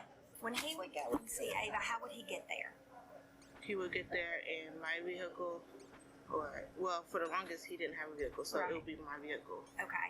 But he would typically take your car. Is there any reason he would call somebody else to pick him up and take him over there? I wouldn't know. You wouldn't know. Okay. He would just be like, "I'm going to see Ava." When he would call or when he would go see her, would he typically let her know? How would he let her know he was coming over there? His phone, your phone, whose phone would he typically use? Did he use your phone? Sometimes he'll use mine. Sometimes he'll use his because his phone is prepaid and mine is not. Okay. He used your phone to call Jesse to come and pick him up. Okay. And take him over to Danielle's house. Okay. We know that. We interviewed Jesse. I didn't interview him, but a coworker interviewed Jesse a couple days ago. Because when we start working on phone records, we can start seeing stuff. And we start looking for just things, just different things. And when numbers pop up that we can't identify, we go and we say, "Oh, whose number is this?" And lo and behold, it's a guy named Jesse Chapman. Well, who is he? And we do stuff on it. He called Jesse to come pick him up that night at 11:22. Okay. When we know for a fact that Jesse picked him up because Jesse said he picked him up. And they went over to Danielle's house. And this is how we know they went to Danielle's house. Now, Josh didn't use his phone.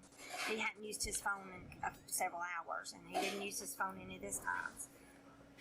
But all these things here, those are all basically shows where Jesse was when they were out. Does that make sense? He called him. He was up here waiting for Josh to call him, and he picked Josh up, and then that's gonna be Danielle's house right there. Did you know he left and came back that night? I don't have any clue. Would it have been normal for Josh to go over there and come back? And come back again?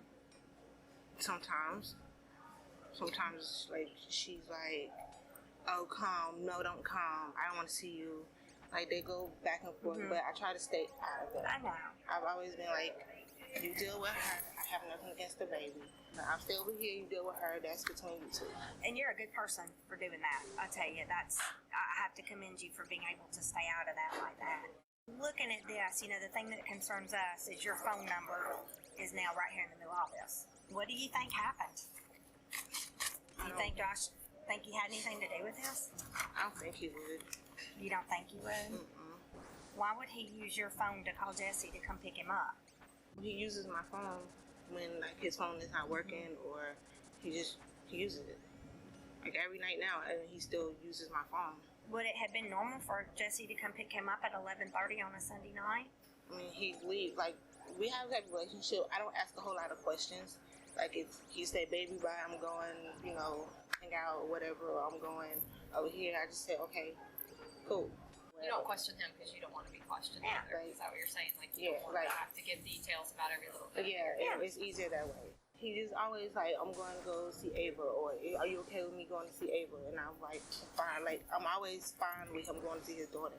Okay. I have no issue with that. Right. I knew about the whole situation where grandma didn't want him over there for whatever reason that was.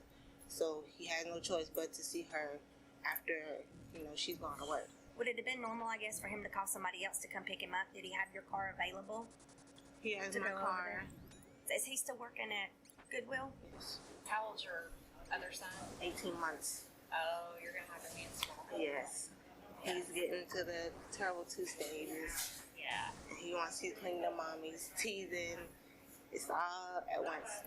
Yeah. I'm like, what did I get myself into? It'll be an you adjustment. deal with it. Yeah, it'll be an adjustment at first. I'm sure you'll do great with it. Does it concern you that Jesse picked him up and they went over to her house? It does. Did you know that before now? No. All this concerns me. The baby's growing up without her mom. Yeah, I can't imagine my kids growing without me. And I can't either. I mean, I don't think any of us that have them can. I'll call you if I think of something. I appreciate it. 18 months later, in September of 2015, the DA's office charged Joshua with murder with the use of a gun, possession of a firearm during a crime, and 2 counts of aggravated assault with a gun. Police apprehended him the following day and transported him to the station. Hi, Josh. We've been informed Lieutenant Cadwell, Powder Springs Police, is Investigator Nick O'Connor from the DA's office. All right. I'd like to talk to you and ask you some questions, clear some stuff up. Is that all right with you? No. You don't want to talk? No. Okay. All right, bro. We're gonna transport you up to the jail. All right.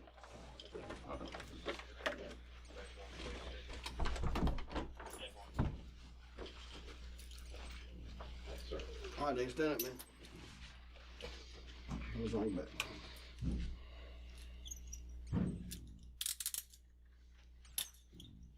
Joshua had no bond, so he remained in jail while awaiting trial. The DA did not charge anyone else in connection with this incident. As they built their case for trial, the district attorney's office went through Danielle's journal entries, which detailed a history of domestic violence. In January of 2018, Joshua's trial began, lasting 2 weeks. The jury convicted him on all counts. After hearing the verdict, Joshua slapped his attorney, and police subsequently removed him from the courtroom. The judge Yeah. This man slaps his attorney. Sentenced him to life without parole. Detective Randolph was overjoyed that justice had been served for Danielle and her family. Following sentencing, Investigator O'Connor interviewed Joshua at the jail. Joshua very coldly admitted to being the killer. He explained how he did it and that he wore a shoe size too big to confuse police if they looked at him. He entered Danielle's house, pulled out the .38 revolver, and attempted to shoot her twice. With only 3 rounds loaded into the gun, it took 3 trigger pulls for a round to cycle into the chamber. When the first shot went off, Joshua wasn't aiming. The shot startled Danielle, so he pistol whipped her with the gun twice. She remained standing, and after the second pistol whip, he put the gun to her head and fired.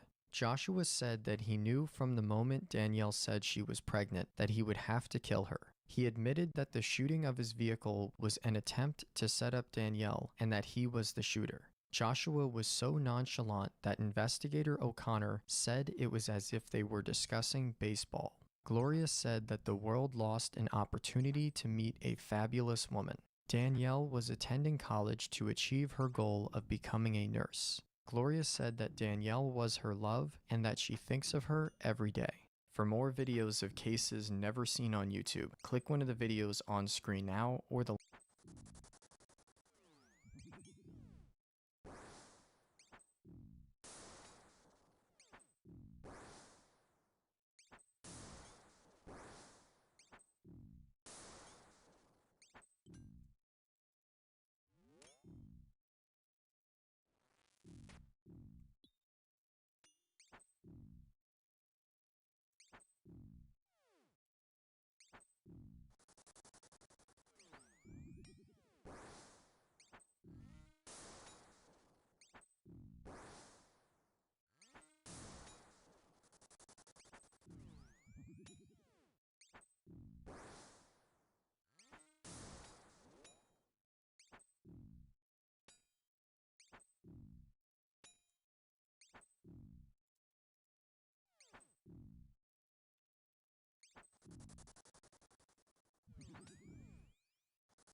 Loose scrollioli, eh?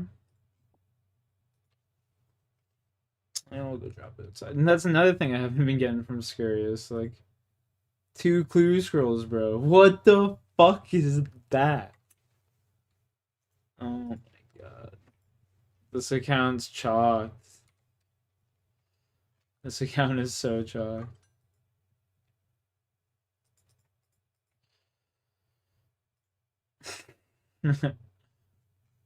Oh my god.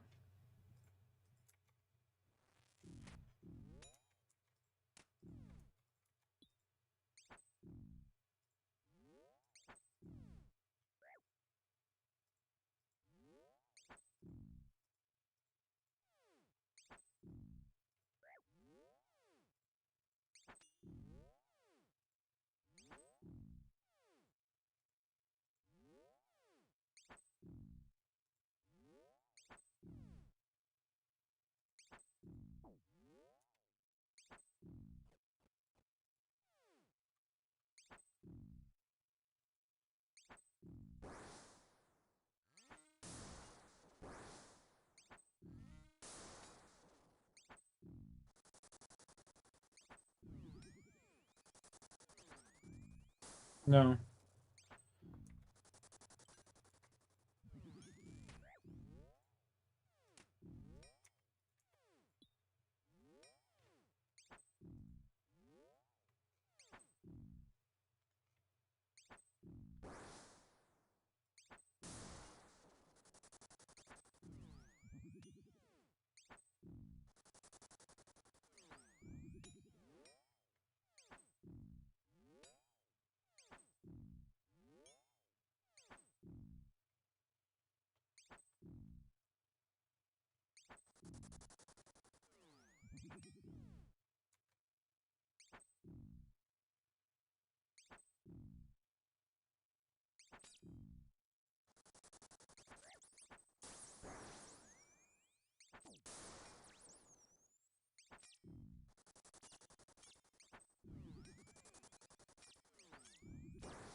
I hit the rat, please? Thank you. Excellent. More XP. Get these. No! Bro, I fucking messed up. Say hi to Hans for me. I can already see it. Oh my god.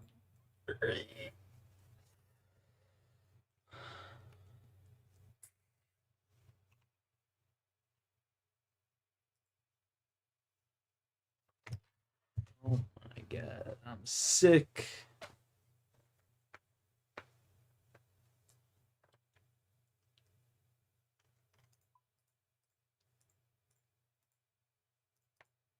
I'm sick.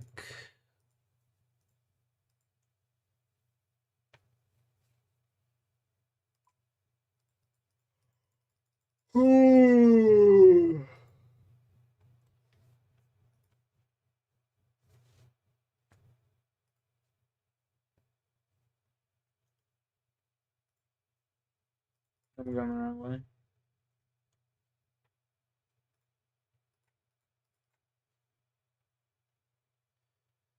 I'm so close to getting 69 defense as well. We're getting 70 tonight, baby. Is happening. We'll go grab my stuff down here real fast.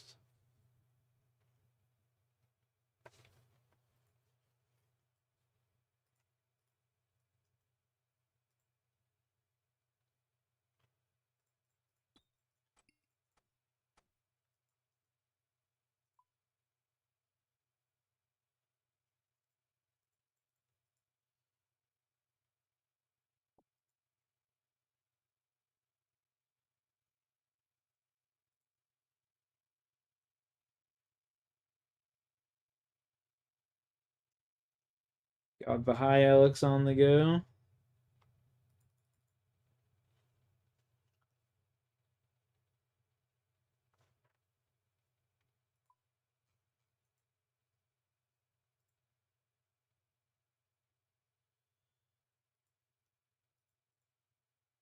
Dang.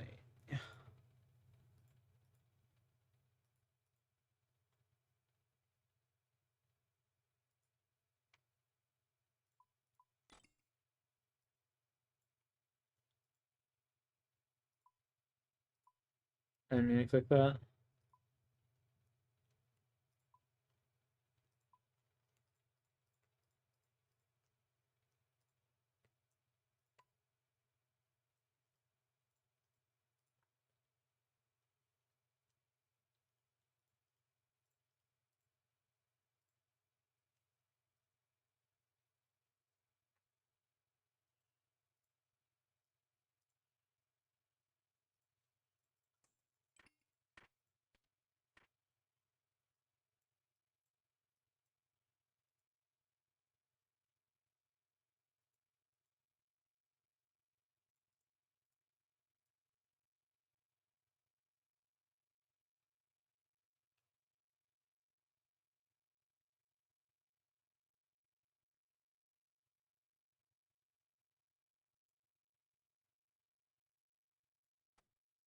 Come on, I might stream for like an hour or two and just do straight thieving.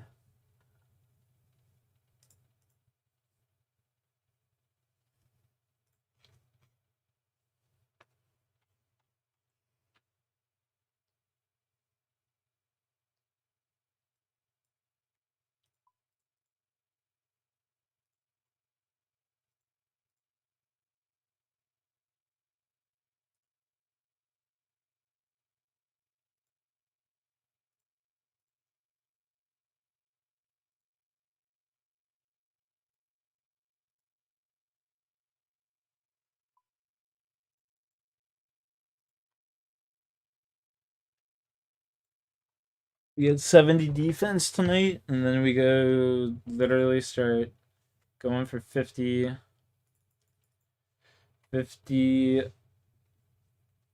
ranged, and then we'll bust out prayer in one night, probably Sunday night, maybe Saturday actually. It won't, depends.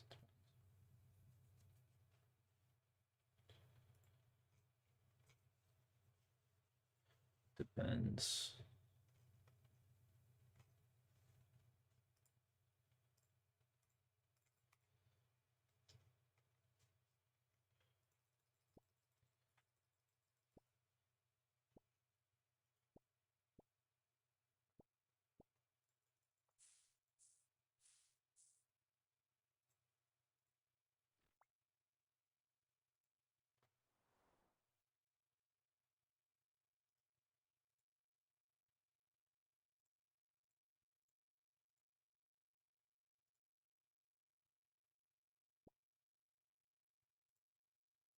Nice, that's a good harvest of limp roots right there.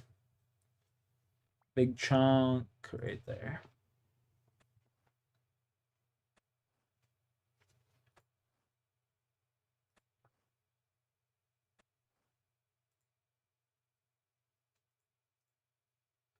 Tomatoes, oak trees.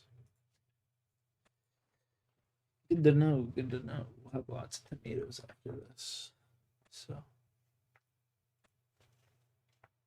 I got like 50 oaks.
Well, this is just the valley of death.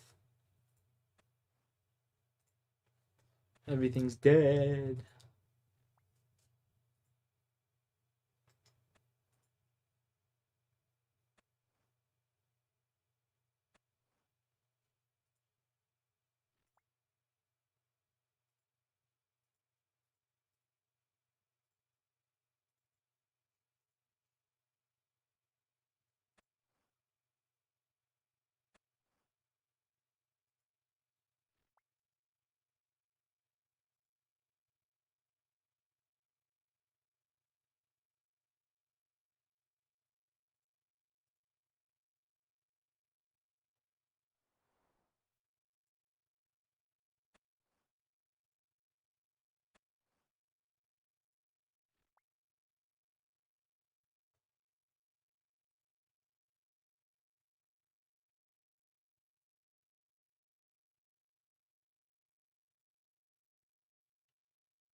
Low key, I want to do some winter Todd right now. I don't know why.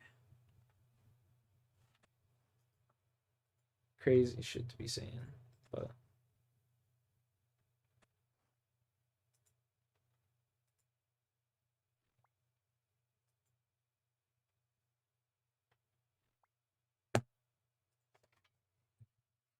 cheers, gentlemen.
Yeah, let's do it. Let's play a game of pinball, buddy. What are you gonna give me?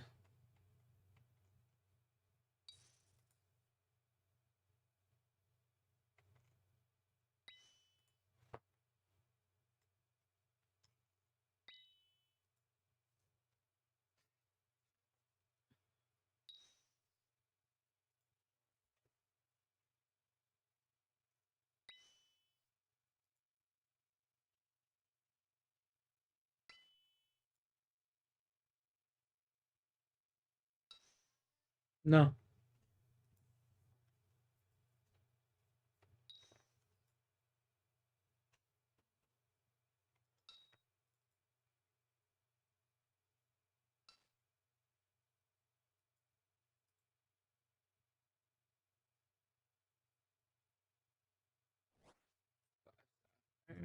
Shit. Take those.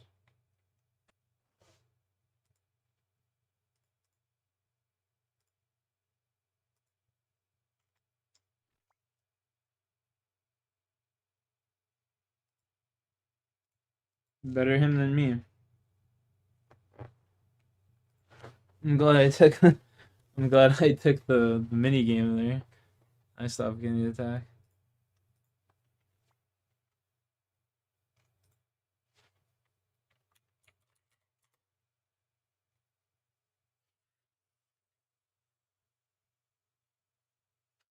Bro, that cocksucker's dropping pineapples. What a fucking douchebag.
Yeah, we need to clear that, yeah.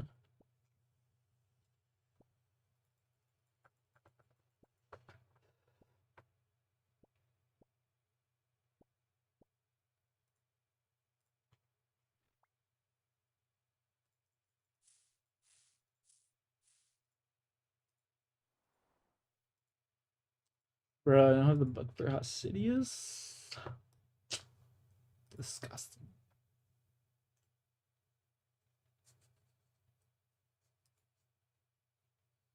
Disgusting.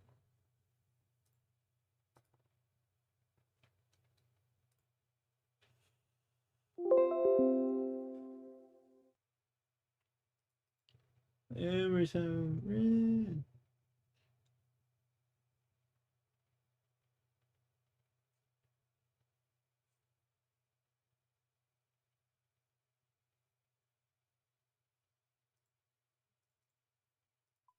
We're getting a decent little stash of herbs going on here.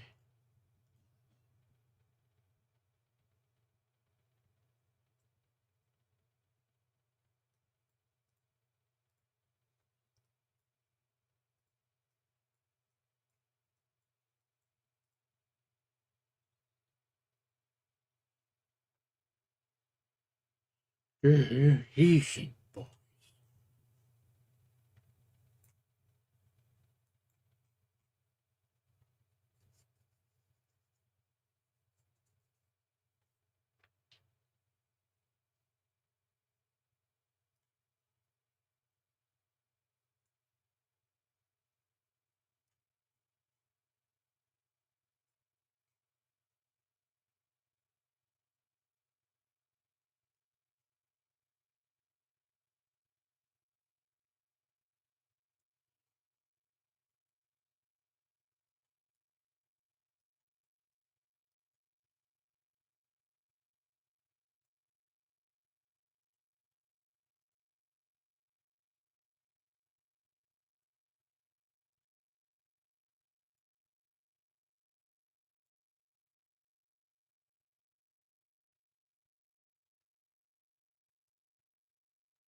Let's go all the way over there.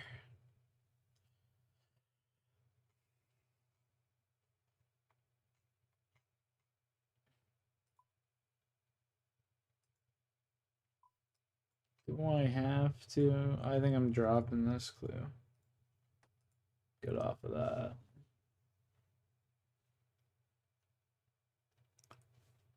Thank you, come get yours.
Hello, you absolute legends. This is Diego, and Diego is a genius. In early May of 2025, Diego changed the fake speedrun landscape forever, for he had a plan that was as creative and mischievous as it was foolproof.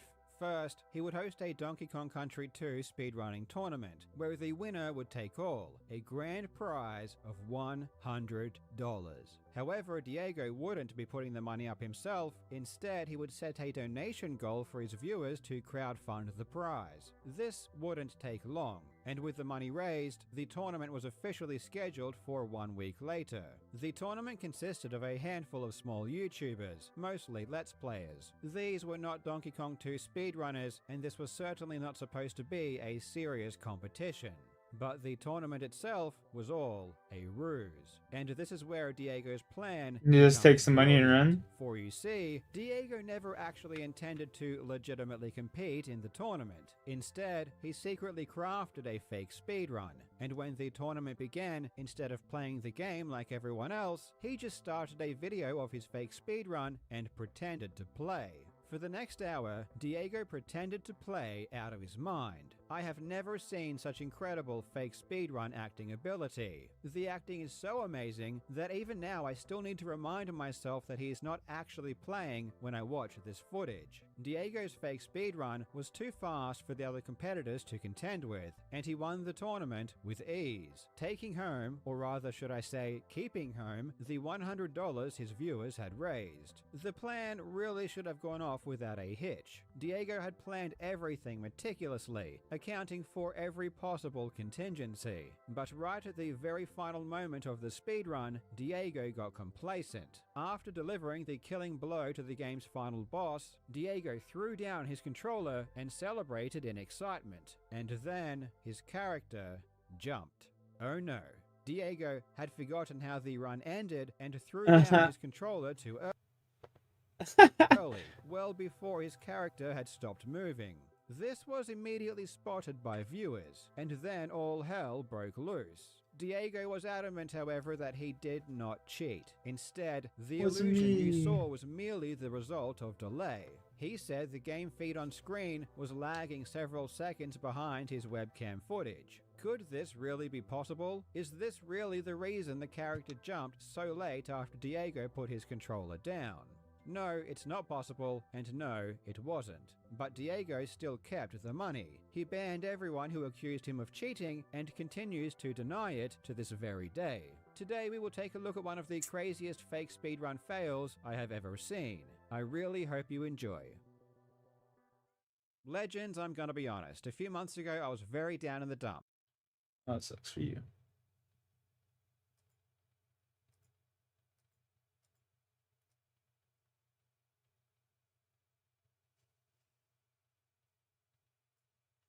I gotta go get something to snack on. I'll be right back. I'm ready to go get 70. Ooh, relax there.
Got me some skits.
appears to be the remnants of a once thriving Let's Play career, though these days his channel seems to be relatively dormant, at least in terms of views. Diego still streams regularly, and in April he began playing through the Donkey Kong Country series. I wouldn't exactly call Diego a world-class speedrunner, but it seems like he is pretty decent at this game, and after numerous streams, in early May he announced he would be hosting a Donkey Kong Country 2 speedrunning competition, with a $100 winner-take-all prize. Personally, I love the idea of running competitions for classic games, so I tip my hat to you, Diego, my good sir. The idea itself is pretty cool, though when I ran my own Doom competition, I didn't enter it, because I felt as though it would have been really weird to host a tournament, offer a prize, and then win that prize myself. Of course, when it comes to Doom, I would have no chance of winning anyway, but still, competing in your own event seems a bit weird, unless of course you're putting up all of the money yourself. But okay, Diego wanted to compete, and the idea is a pretty good one. The money was raised quickly, and Diego made it clear that if he did win, he would be keeping the money. The tournament was scheduled for a week later, and come May 11th, everyone was ready. 4, 3, 2, 1, comenzamos. Comenzó. During the race, Diego was incredible. His movement was majestic. He cruised through each level with grace and beat the entire game without dying a single time, which is legitimately impressive. You could tell that Diego was really in the zone. After 1 hour and 7 minutes of intense gameplay, Diego defeated Captain K. Rool and won the race.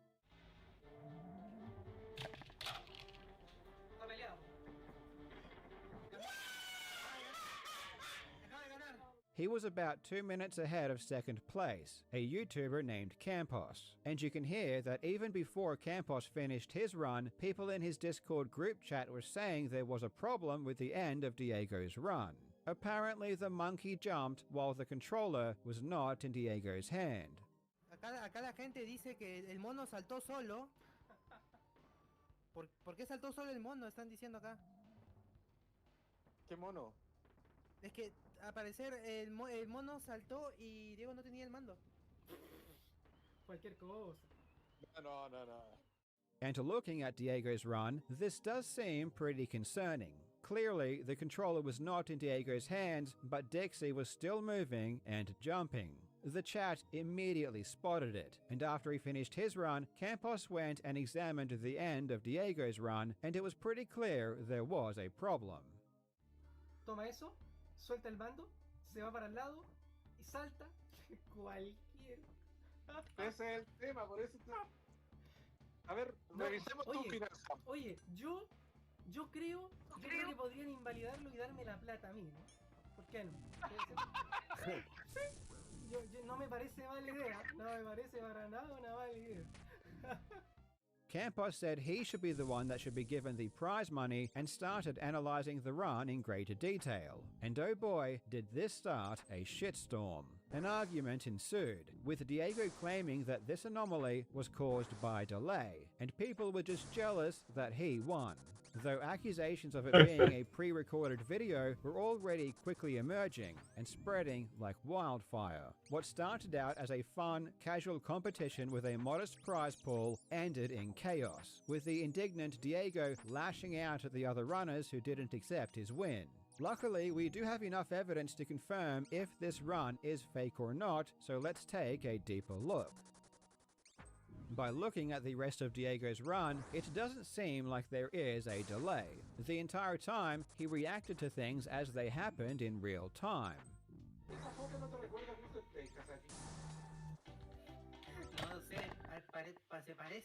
So it doesn't make sense that only at the end the delay was so obvious when it was never present before. After his run was finished and the anomaly was spotted, Diego repeatedly continued to claim that it was just a result of delay, and even showed his monitor on his webcam for approximately 1 second. Debió ser al revés. Ahí está, el juego. What the fuck? It's clear that this was supposed to give the impression that Diego was happy to show his screen, though in practice, it was done far too quickly to be a sincere attempt at quelling any concerns. Most of the footage is too blurry and low res to gather anything useful, but we do get one relatively clear frame that we can analyze. Now, I don't know what this is, I just know it doesn't look like an emulator. It appears at first glance to be some kind of video player, though I'm not personally familiar with it. What stood out to me, however, is not the potential video player itself, but rather what it was showing on screen.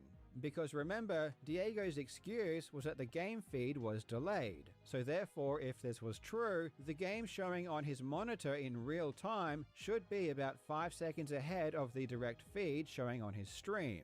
However, we can clearly see that it matches up perfectly, confirming without a shadow of a doubt that there is no delay whatsoever. This is a pre-recorded video, What an idiot. and the community even figured out exactly what video player Diego was using. It's called Media Player Classic, and it's not just from the webcam freeze frame that we can tell that either. The day after the tournament, Diego accepted a call from the second place winner Campos, who presented him with his evidence. One piece of evidence being an anomaly right at the start of Diego's stream. At about 14 seconds into the VOD, as Diego's mouse passed by the bottom of the screen, a progress timer briefly appears. And upon checking Media Player Classic myself, I can see that the progress timer appears exactly the same. So this definitely is the same player. Unfortunately, Campos is not a speedrunner, so his arguments were only related to the media player and not the gameplay itself. And Diego remained steadfast in his refusal to admit he cheated. However, I knew that if this was a pre-recorded video, there was no way in hell that Diego actually sat down, played a full speedrun beforehand himself, and then just played the recording. I knew the very video itself had to have been cheated, and the most obvious way to cheat is always the trusty splice. Splicing speedruns is a tale as old as time, but personally, I am not a Donkey Kong Country 2 expert, so I reached out to former world record holder SPD Wolf and asked him to take a look at Diego's run, and he immediately spotted a splice. In fact, SPD Wolf spotted many splices. There was a splice between practically every single level. The easiest way to tell is by looking at the mouth animations on the map screen. You can see they open and close at a steady rate, and going between open and closed involves several animations. However, immediately before Diego enters levels, the mouths of the characters would often go from completely open to completely shut, or vice versa, in a single frame, which is physically impossible. This confirms the game footage is spliced. SPD Wolf also noticed that at certain points throughout the run, at the exact moment the splice occurred, the game resolution would also slightly change. This is extremely subtle, but this shows that the splice has combined footage from two different sessions which when recorded weren't precisely aligned with each other. For some reason, Diego was using screen capture to record instead of game capture in OBS, which allows for this kind of discrepancy to happen. What I don't understand is why Diego didn't just splice the runs when the screen went black. Historically, black screens are always chosen as the best place to insert a splice, because there is nothing on screen, so you can't spot any visual anomalies. It's honestly baffling that he chose to splice the run 1 second before the screen went black when everything was still clearly visible. It makes no sense. I mean, not only do black screens provide a reprieve from visual discrepancies, but the music even stops.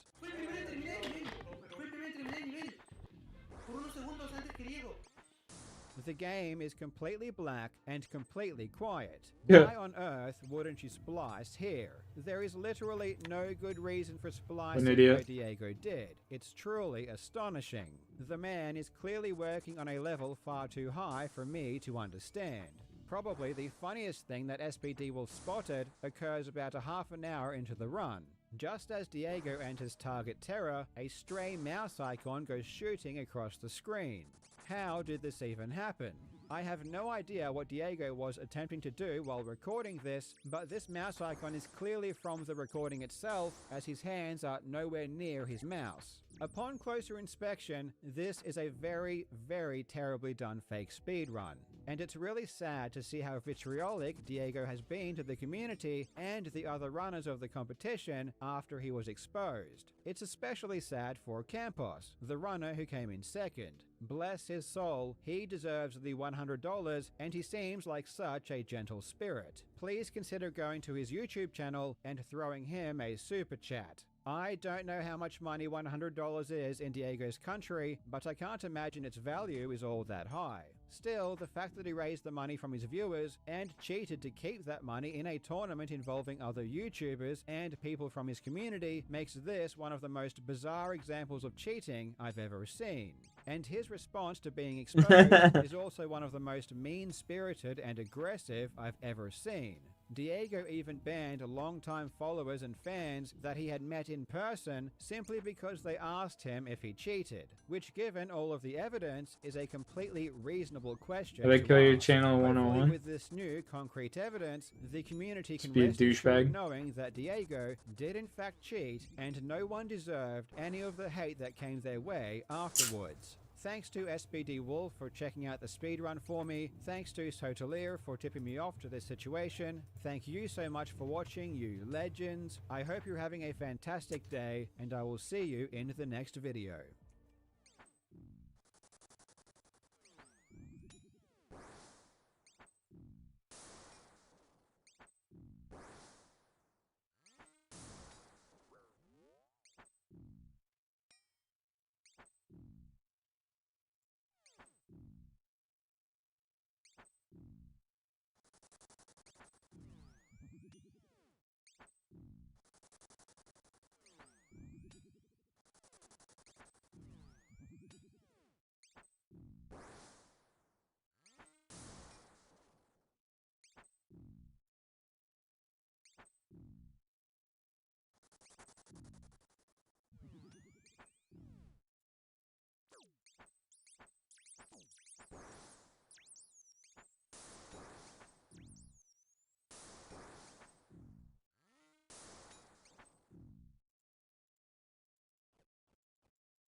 I wish I could have got the extra pack of rats.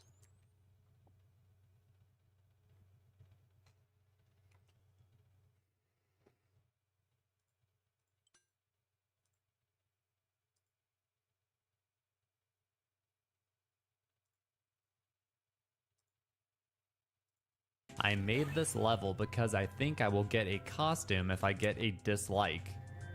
Is that true? 0 out of 164. How bad could it be? How bad could it be? Can't be that bad. Damn it! How bad could it be, man? Just go this way. There's a pipe. Whoa, God, run! Run, run! 8 power-ups. Go, buddy! Go, buddy, go, buddy. This seems pretty chill. How bad could it be? Seriously. I have an idea. Watch. Watch, watch, watch. Watch, watch, watch. There we go. How bad could it be? I'm flying over the entire thing. How bad? There's Bowser. I gotta kill him, right? How do I kill him? With icicles? Really? This is kind of awkward. Oh, Koopa Shell too. Get him! Get him! Oh, that was huge! That was crazy. That was freaking nuts. Oh man, I was doing really good. Oh, got him twice right there. Man, if you can get in there, it's like awesome, but it's really sketchy. I think this is how it ends for me, you guys. Whoa! I prayed the wrong thing. I don't know what I'm doing. Did I hit him? I can't even tell. It all happened so fast. I got him! So I'll P-switch. No! Piper, YOLO! Oh, there's pipes. Yoshi! You've got to be kidding me. What's in the pipe?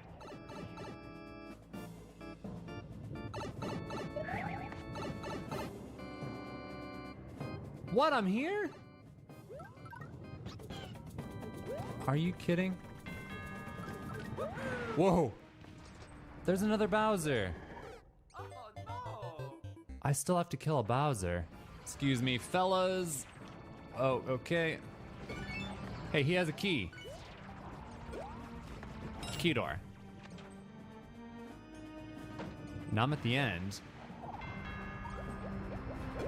It's like the same thing. Either way, I gotta kill a stupid Bowser. Wait. He walked under the spikes and then the thing fell off of him and crushed him. How does that little thing even crush Bowser? That makes no sense. That was something. All right.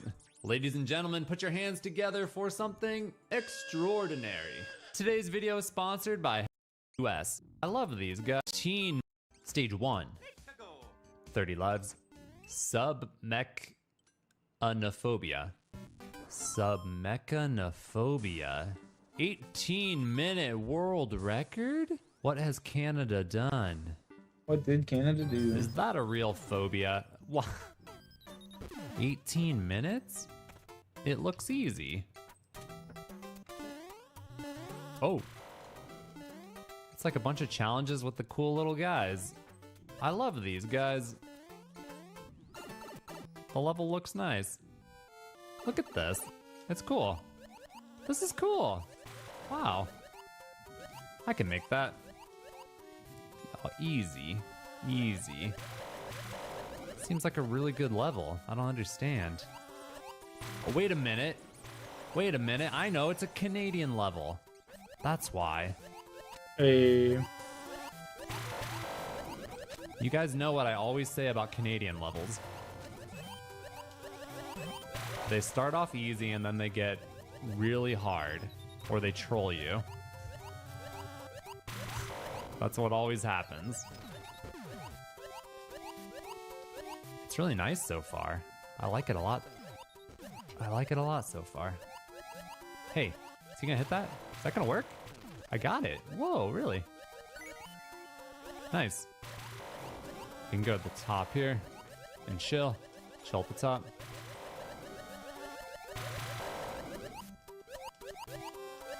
Man, imagine dying right there. You need this guy, I think. Seems like you need this guy.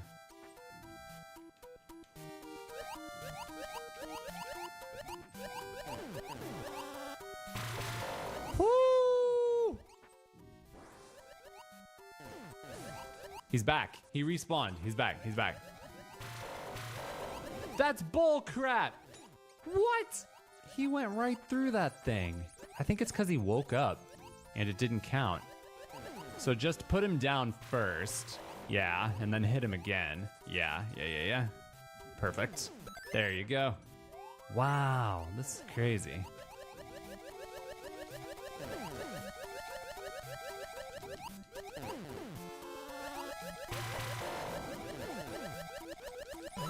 What the? Bro, don't be like that. I see a checkpoint. It's a long ways with that one. Yes. Yes, dude, yes. Oh, what's up, Canada? Yeah. Da-ding dong, dun, da-dong, da-dong, dun, dun. Oh, nice jump. Just want to check real quick. No way out?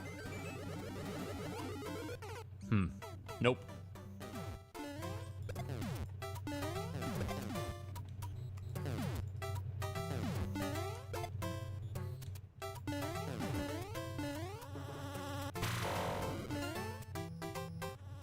Man, look at this. It's crazy. Oh, I panicked.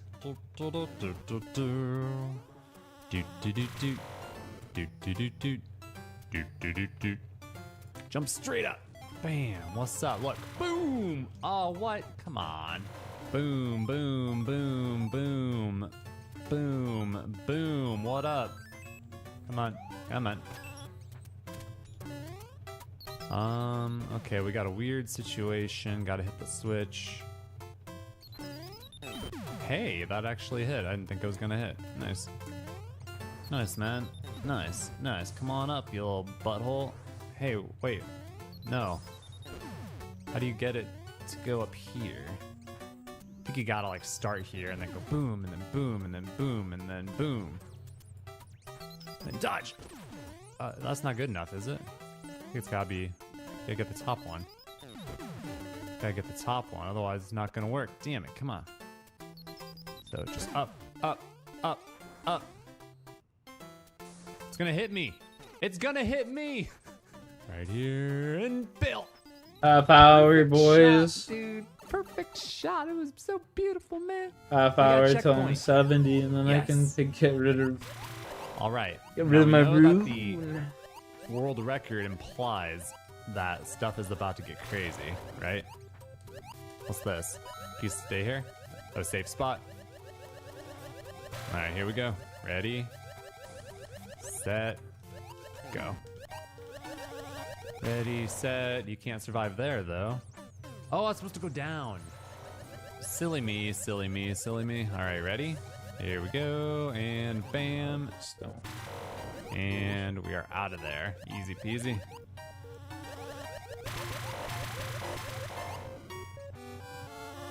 Huh. So you're supposed to use that as a shield, but... doesn't seem like you need it.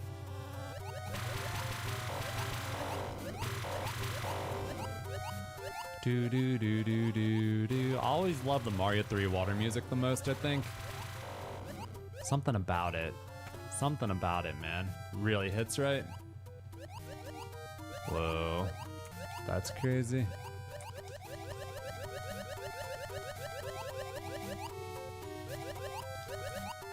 It's not bad. So far the level has not been bad, but what's coming up that is so bad? Something must be bad. To justify that world record, how did I whiff that? Personally, I blame the background. The background is crazy. All those blue things are messing with my eyeballs. Are they pipes? They're pipes, right? Because I can see the little valves on those ones. Hey, come here, idiot. Come on. Here we go. There we go. Nice. That cannot be it. Waiting for that Canadian Kaizo block. Waiting for that Canadian Kaizo block. I told you. Sorry. Not sorry to you, Canada. Because, dude, that was crazy. Waiting for that Canadian Kaizo block. A line that will go down in infamy. That was uncanny. Unbelievable. Canada. Watch, I can make it in one cycle. Watch, watch, watch, watch, watch. Woo! It is hard to see here. That blue, dude. My God. That freaking bullet last time was chasing me. God. So, hold on. It seems like you want to run and jump and just run down or something, right? Or I'm getting I don't know. Can you come back? I don't even know if it'll let you go back. So I'm wondering about the strategy here. Can you go back even? You can. Okay, you can go back. But we know he probably has more Kaizo blocks. I can't make the jump from here.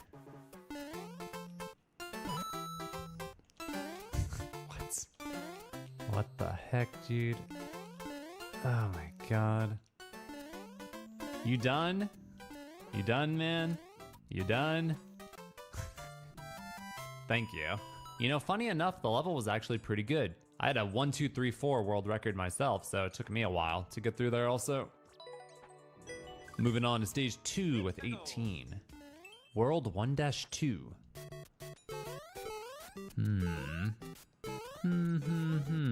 Okay, okay, okay. Seems fine. Whoa. What's up, guys? Okay, you want to go ahead and go right away there, I think. What up, man? Huge!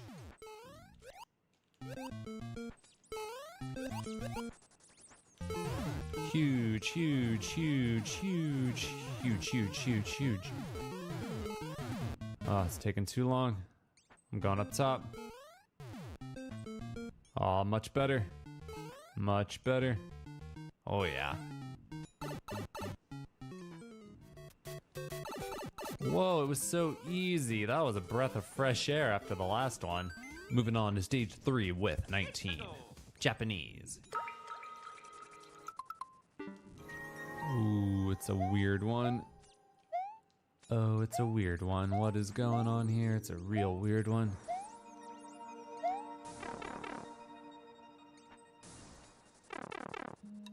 It's one of these. It's one of these. Okay. Oh, wow. You have to slip in there? Like that. Cool. Nice, man. Nice, nice, nice, nice, nice, nice. Okay, yeah. It's actually kind of interesting. For one of these. Holy shit, I got a Scarius spine. 224k, 244. That's my second one. Oh no, I hit that one way. Alright, third Dude, one. no. Third one, I think. Third one or fourth one. Third or fourth. No, it's my fourth. My fourth, for sure. Oh my goodness. Let's go. Don't hit the one way. Don't hit the one way, man. Don't do that. Don't do that. No, no, no. 31 minutes. Nice, man. Nice. You know, it's not bad. I kind of like the platforming in this one. What am I supposed to do here? Can I hit those? No, I don't think so.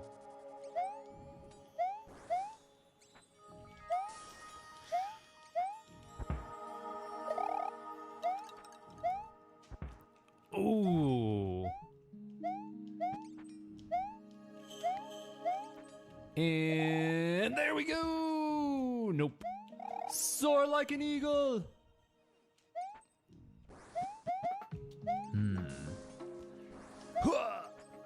Oh, I need big momentum. Okay, ready? Go! No! I jumped too good. I jumped too good. I jumped too good.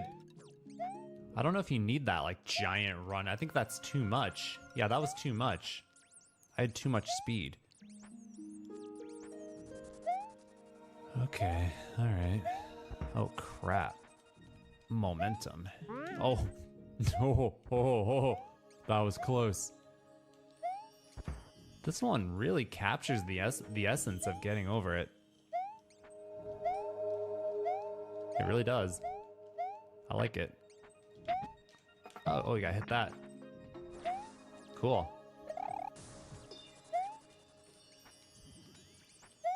Oh man, this is so crazy.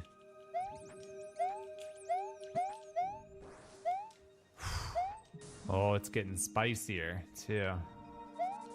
Crap. Ah. Ah. Ah. Damn it. Damn it. Damn it. Damn it. Stop. There we go. No, come on. Get in there. You freak. There we go. There we go. All right. All right. There we go.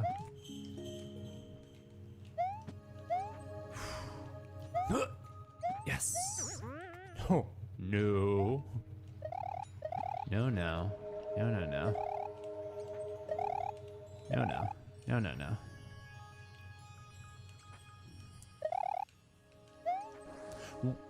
I swear to God, I was holding up, man. Dude, it's come down to this. I gotta blame my controller now. It's my worst nightmare. I think I just had too much momentum going into it. Too much momentum. What are we doing? Oh, over there. So not there? Not the conveyor belt. Okay. Yeah.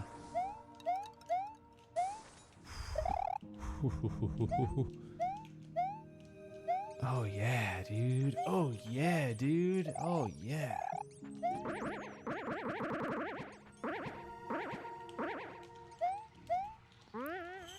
Do I care about that blue platform? Guess not.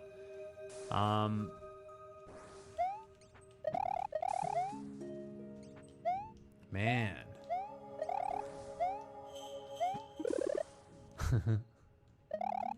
Well, okay. What am I doing? Can't really go anywhere, huh? Can I don't think I can make that. Can I grab that vine? Oh boy, why you gotta do me possible? dirty like that? Yeah, like maybe. I think it is. I think you can grab that vine.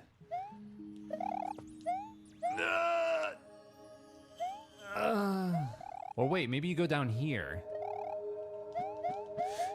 No, you vile insect. Where does this go? Never mind. Question answered.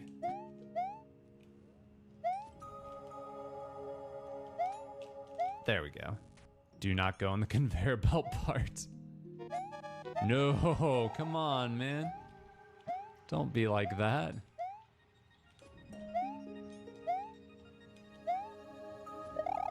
Hey, mushroom. Probably not good. Probably means we're gonna get some really gnarly platforming with a mushroom.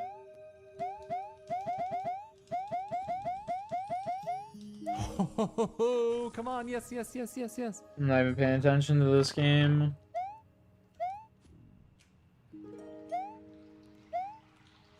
Right here, right here, right here. No.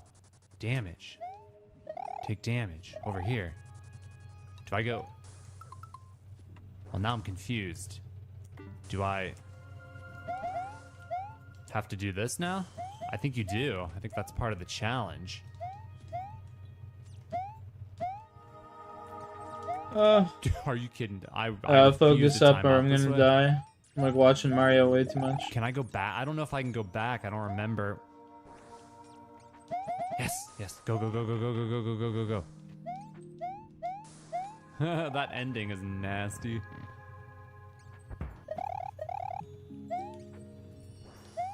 You put a spike behind the goal, I swear to God, man.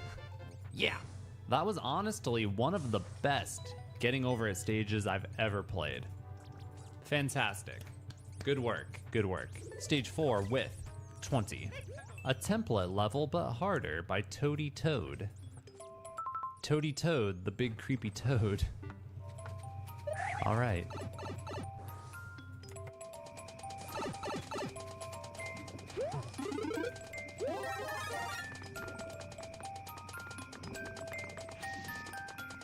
You got this, boy. You got this. Do it. Go the distance. Oh, come on, you freaking idiot. Yes.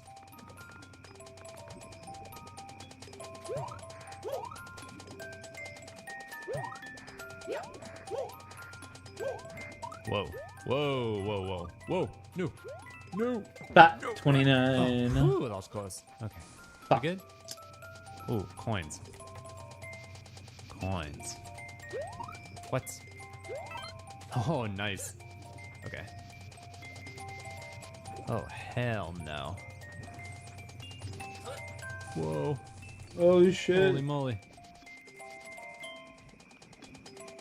Holy moly. Okay, so far so good. And we got our power up. Pretty good, man. Oh, shit. Had to go and jinx it. Oh, I got a new one. Got a new one. Woo! Damn it. Timer. We're making good progress. There's not much left. At least in the original template. There's not much after this. Forced damage? You gotta be shiting me. No, the lava! It's not that bad. I mean, I was able to get through most of it without even losing a power-up. Hey, it's completely different this time. What happened? How come last time it was impossible? It's not progressive? That is so lame. I worked hard to get a mushroom all the way through here. I expect to be rewarded. How dare you? How dare you? Also, is there any way to get through this without taking damage? Seems like...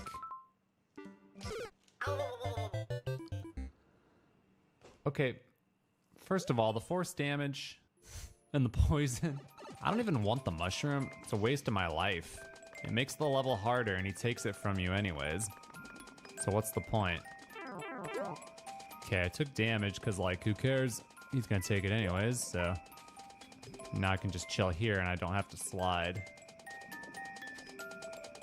I wonder if I want to... I feel like I don't want to hit any of those blocks. I really don't trust them.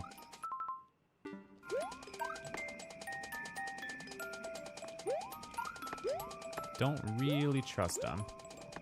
Oh, I think the coin is down there. Was that it? I thought I saw it. Did I see it? Am I crazy? Oh yeah, there it is. Got it. Got it. Got it, baby. Got it. Yeah. Yeah, yeah, yeah. Yeah, yeah, yeah, dude. It's over, right? It's over. Very nice. Stage 5 with 19 Japanese. Hey. Hey. No. Bam. Yeah. Get him. Oh my god, Get 2 spines. Get him. Get him good. You can do it. Nope, he can't do it. Boing. Watch out for the bombs. They go boom.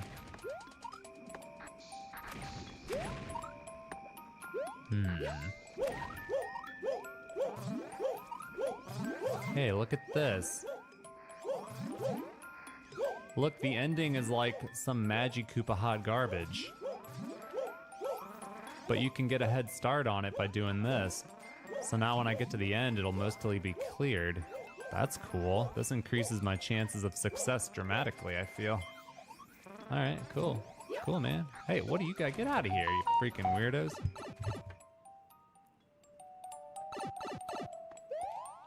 Oh boy. Suddenly outer space.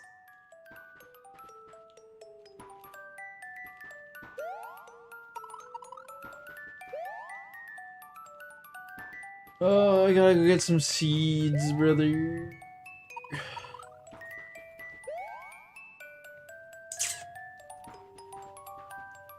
Ooh. Interesting. I think you want to run off right here, right?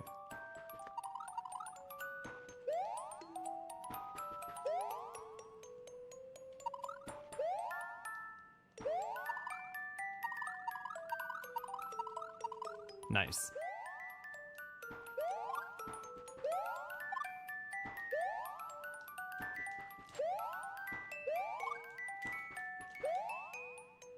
Whoa.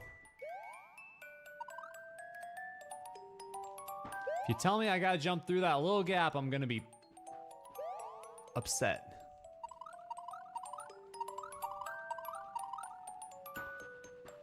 Okay, good. Maybe he put it in as a speedrun strat. Which I would say is a respectable choice. Hold on. Get up to the second layer. Yeah. Okay, good. Okay, this is a little dicey. Careful. Yeah, don't duck. Don't duck. Don't duck. Don't duck. Don't duck. Nice. Whew, buddy. That was close. Man. That part was not easy. Here we are. We can go straight to the goal now once he clears the way. I hope he doesn't hit the goal.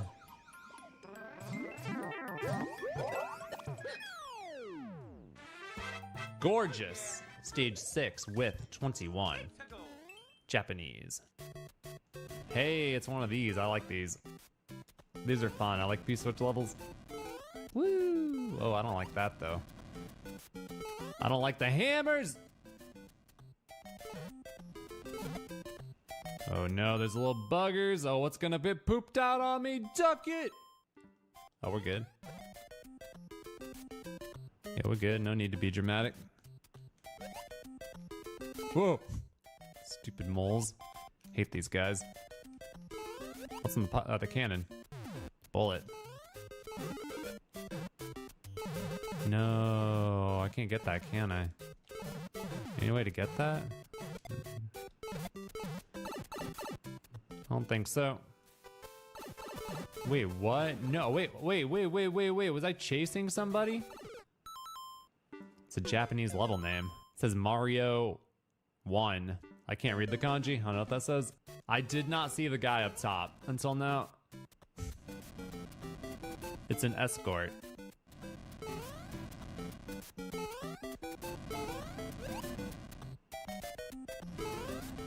Whoa. Alright.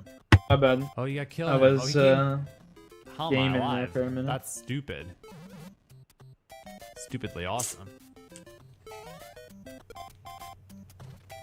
I'm gonna go grab a little snack. Pretty wicked, actually. That was insane. Heavy bet. That hammer was like, it was on me, dude. And why would I go in the pipe when I can just go up? Anyways. You know what I'm saying? Like, why would I not just go up? What's in the door? I can go over here, too. I killed the Koopa. I can go up over the top. Can I win? There's a gap there, but I might get stuck. Can I hit a P-switch? Any chance I could pull this off? There might be a way, dude. I have an idea that's absolutely batshit crazy. If you could time it perfectly, you jump up, hit the P-switch, and then bounce off the bullet and land on the note block. If you do that, then you could jump up to the top, and then I think possibly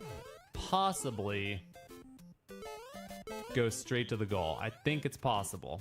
And you know what? I gotta know. Wait, can you get the checkpoint first and then come back? You cannot. I gotta risk it all, you guys, for the ultimate cheese. Are you kidding? Damn it, I think it works. It's gonna work. I'm gonna do it.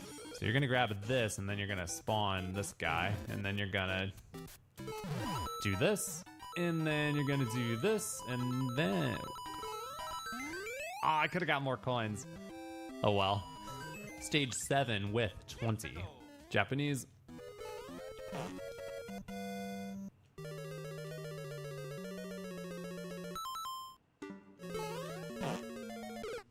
Okay, we got some kind of crap here. Ah!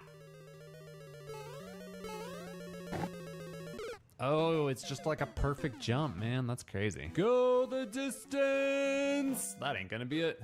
Run this way. Run this way. Get the speed, get the turnaround, and... Whoa! Wait, I hit the left side? Okay, so that sucks. You can die to either side, so if you jump too far on the right side of the thing, you... Damn, that means you need the perfect pixel, not necessarily like the farthest right pixel. But it's like an ambiguous pixel. It's literally like throw yourself at the spring and just pray to God it works. Nope. That was close, I feel. That was not. It's funny how you can have like such a crazy perfect run, awesome levels, crazy clutch, all sorts of stuff, and then the entire thing dies to something like this. Just like a worthless waste of a level that took the guy probably 2 minutes to make. I mean, 2 minutes is generous, more like 30 seconds. For Zeus! Oh, this is it, I can feel... Nope, that's not it. This is it, I can feel it! Ugh. Damn it. All right, I'm gonna give us the chance of a bonus level. All right. But if it's some hot garbage, I ain't playing it. If it's like a Sasuke level, I ain't playing it. If it's a Team Shell level, maybe I'll play it, but probably not. Oh, what's this? It's a Yoshi. It's a Yoshi in a car. I like it already. Okay, this looks weird. What the fuck really is weird. even going on? Who has the key? Dry Bones? He did not. Wait, who has the key? Oh, that Dry Bones. How do you get him?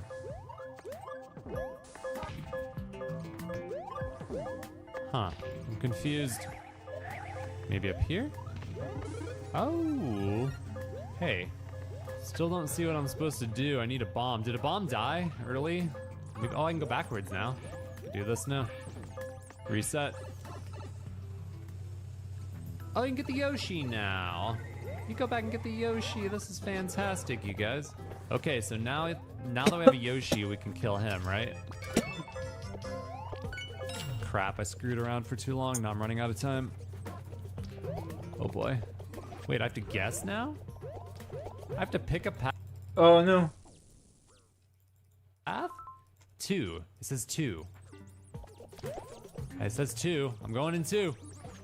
It wasn't lying. It was real. It was a truth. It was a truth, man. It was a truth. Hey, I got a key. Oh, he has a key too.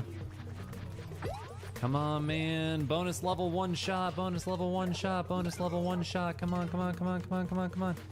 Let's go, dude. Let's go. Bonus level 1 shot. Then I can retire a champion. Oh, I gotta go back to that 1 level though. Oh, damn. I don't want to play that level. Crap. Bonus level 1 shot. Bonus level 1 shot. Bonus level 1 shot. Yes, dude. This has a 0% clear rate, but it doesn't have a lot of attempts. So the clear check on the stage is only 3 seconds, which implies that he pretty much went right away. I was wondering if maybe he had like a cleverly hidden Kaizo block, which would be doable. But based on the upload time, I don't think so. Here's a 1,500% speed increased thing. Seizure warning, watch out. I died a lot. Over and over and over again. Real fun, right? I have died like 100 times just throwing myself at this in so many different ways. I try to back up for a big boost. I try to duck. I try to not duck. I try to not back up for a boost. You know, I try it all, but guess what? None of them freaking work. It's so funny that, like, we play the craziest levels in Mario. The craziest levels. 8,000 shell jumps. Pixel precision. Spikes and saws.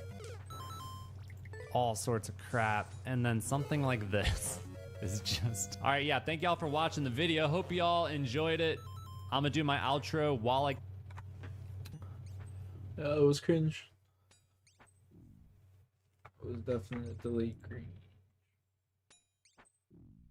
20 minutes. So excited.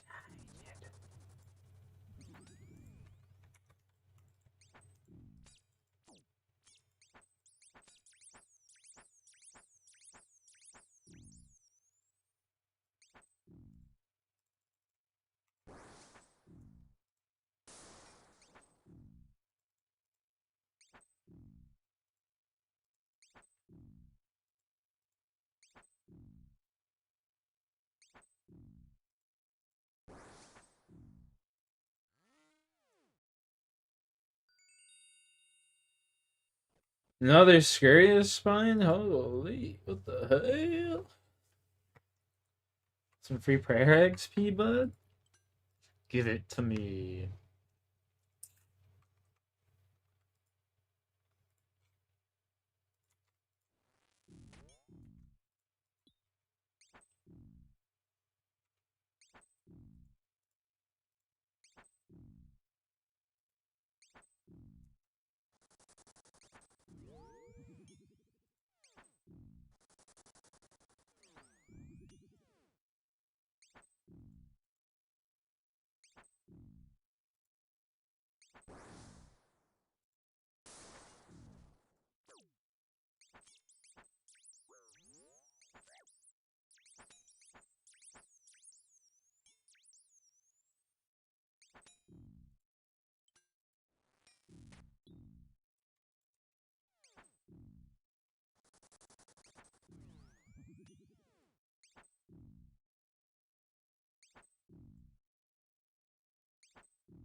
L'Oreal.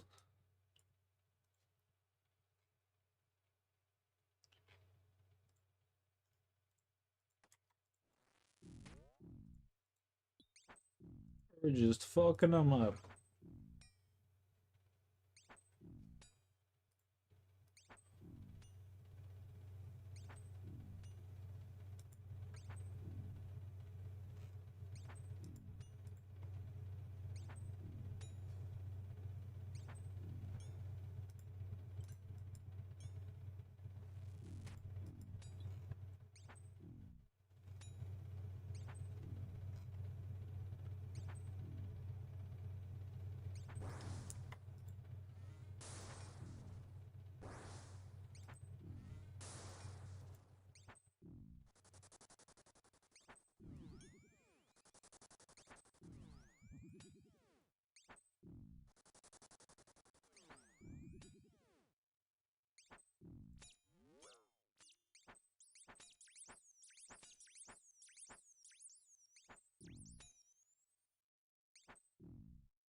This dispute over warm-up pitches is brought to you by DraftKings. You got Cal Raleigh's the catcher. CB Buckner is the umpire. They're warming up. Catcher just came out. You can see CB Buckner right here saying one more, one more, one more. You can see the infielder ready for the throw coming down, but Cal throws it back to the pitcher, and CB says, no, that's it. That's it. I said one more, And Cal's like, I said one more. I told you, got one more. Throw it down. And now they're arguing. And CB Buckner's like, nah, enough. You know the rules. And he's going to say, it's only one more pitch once you come out here. That's it. That's the rules. Turns, knows the manager's coming. Manager comes out. He says, every time the catcher comes out, he gets 3. Everybody does the same. No. Oh, wait a minute. Time doesn't stop. The time doesn't stop. No. When we shut the clock down and the catcher comes out, he gets 1 pitch and he throws it down. CB, every time it's the same. No. They stop it when the catcher comes out. Everybody waves the clock off, CB. Yeah, but once we wave the clock off, you only get 1 more pitch. Cal shaking his head, Rowdy just shaking his head. But it's once you come out, 1 more pitch. That's all. All right. Manager can't even respond, just walks away, licks his lips. CB licking his lips, tossing the ball, feeling good about himself. No ejections, just a dispute over warm-up pitches. Necessary? Probably not. What's the actual rule? Gonna have to check somewhere else. I didn't deem this one worthy of me checking. Who cares? I thought the video would be better than that. Rip. You baited me, John boy.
Grandpa.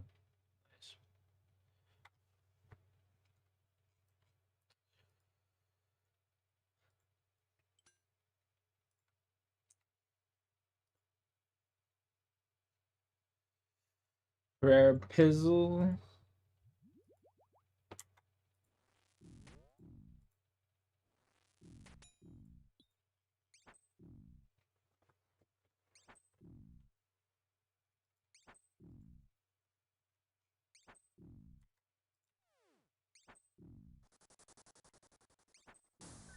Oh no.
We just tanking, baby.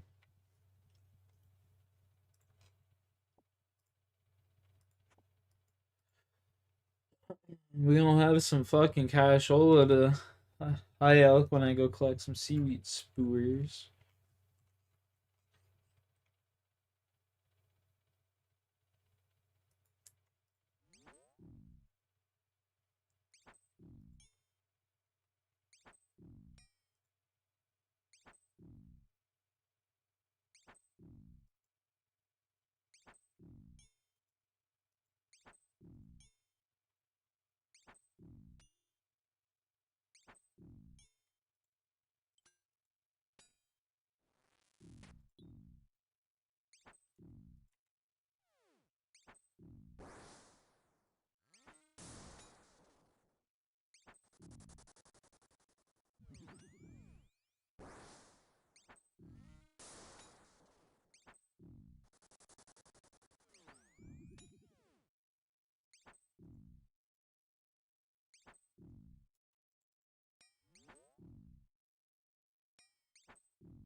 No.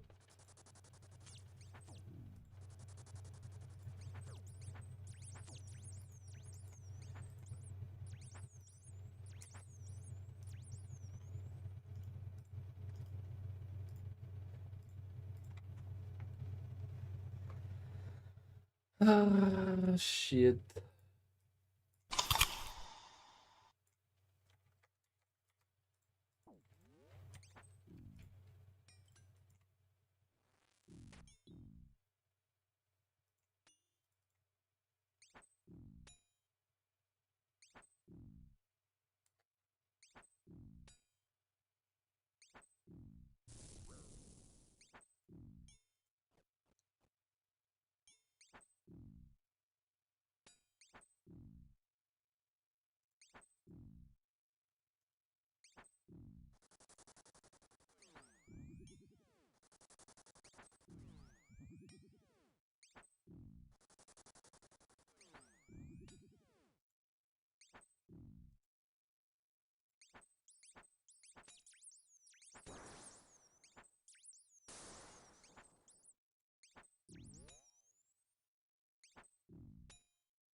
They are two of the best players of this millennium. Together, they were supposed to become a dynasty and win multiple championships. But after several playoff disappointments, they were headed for an ugly divorce. What came next was a series of provocations, subtle insults, and awkwardness. This is the story of the love-hate relationship between Kevin Durant and Russell Westbrook, and how they went from supporting teammates to an ugly beef. From 2007 to 2009, the Oklahoma City Thunder selected 3 of the 10 best players of this generation in consecutive drafts. After they drafted Kevin Durant and relocated to Oklahoma in 2008, they also added Russell Westbrook, James Harden, and Serge Ibaka. The work they did in those 3 seasons was equivalent to winning the Mega Millions lottery 3 times in a row. But there were some serious growing pains from the start. Durant and Westbrook were both 20 years old when they played together for the first time, and it was obvious that finding the balance between the two would take some adjustment. A setup role didn't come naturally to the fiery, dynamic Westbrook, who had never been a full-time point guard.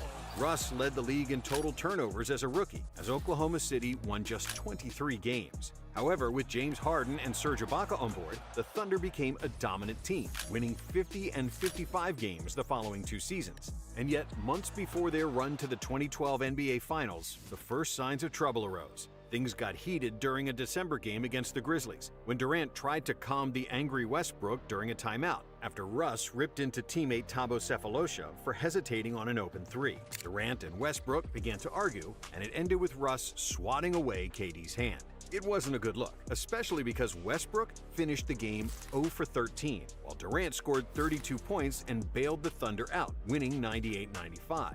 After the game, KD told people close to him that he wanted a meeting with general manager Sam Presti to discuss his growing doubts about Westbrook. But that meeting never happened, and Durant decided to keep building on the promise that they were going to win a title together. We're going to disagree sometimes, like I've always been saying, but I'm behind him 110%, and he's the same way with me. And for the remainder of the 2012 season, it was mostly smooth sailing. OKC has oh my good golly gosh, we done deleted her. 70 defense. Nobody could stop the 70 defense, boys. Oh my god, finally. Finally.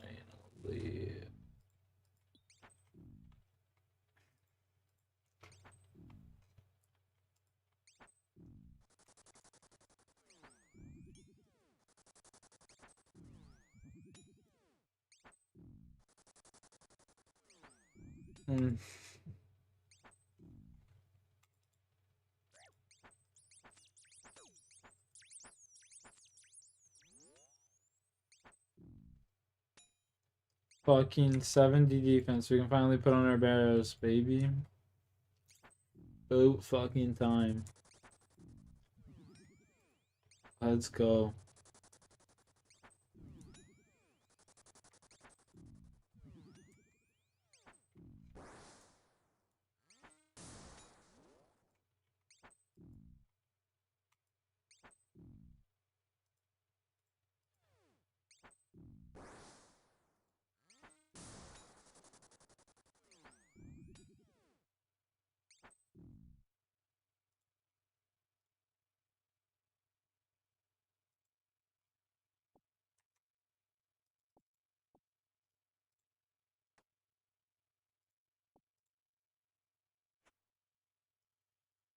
Let's go, baby.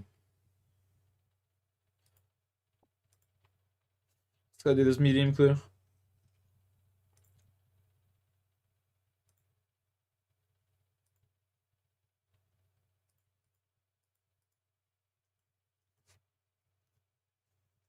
$640 coins. Give me those. 3.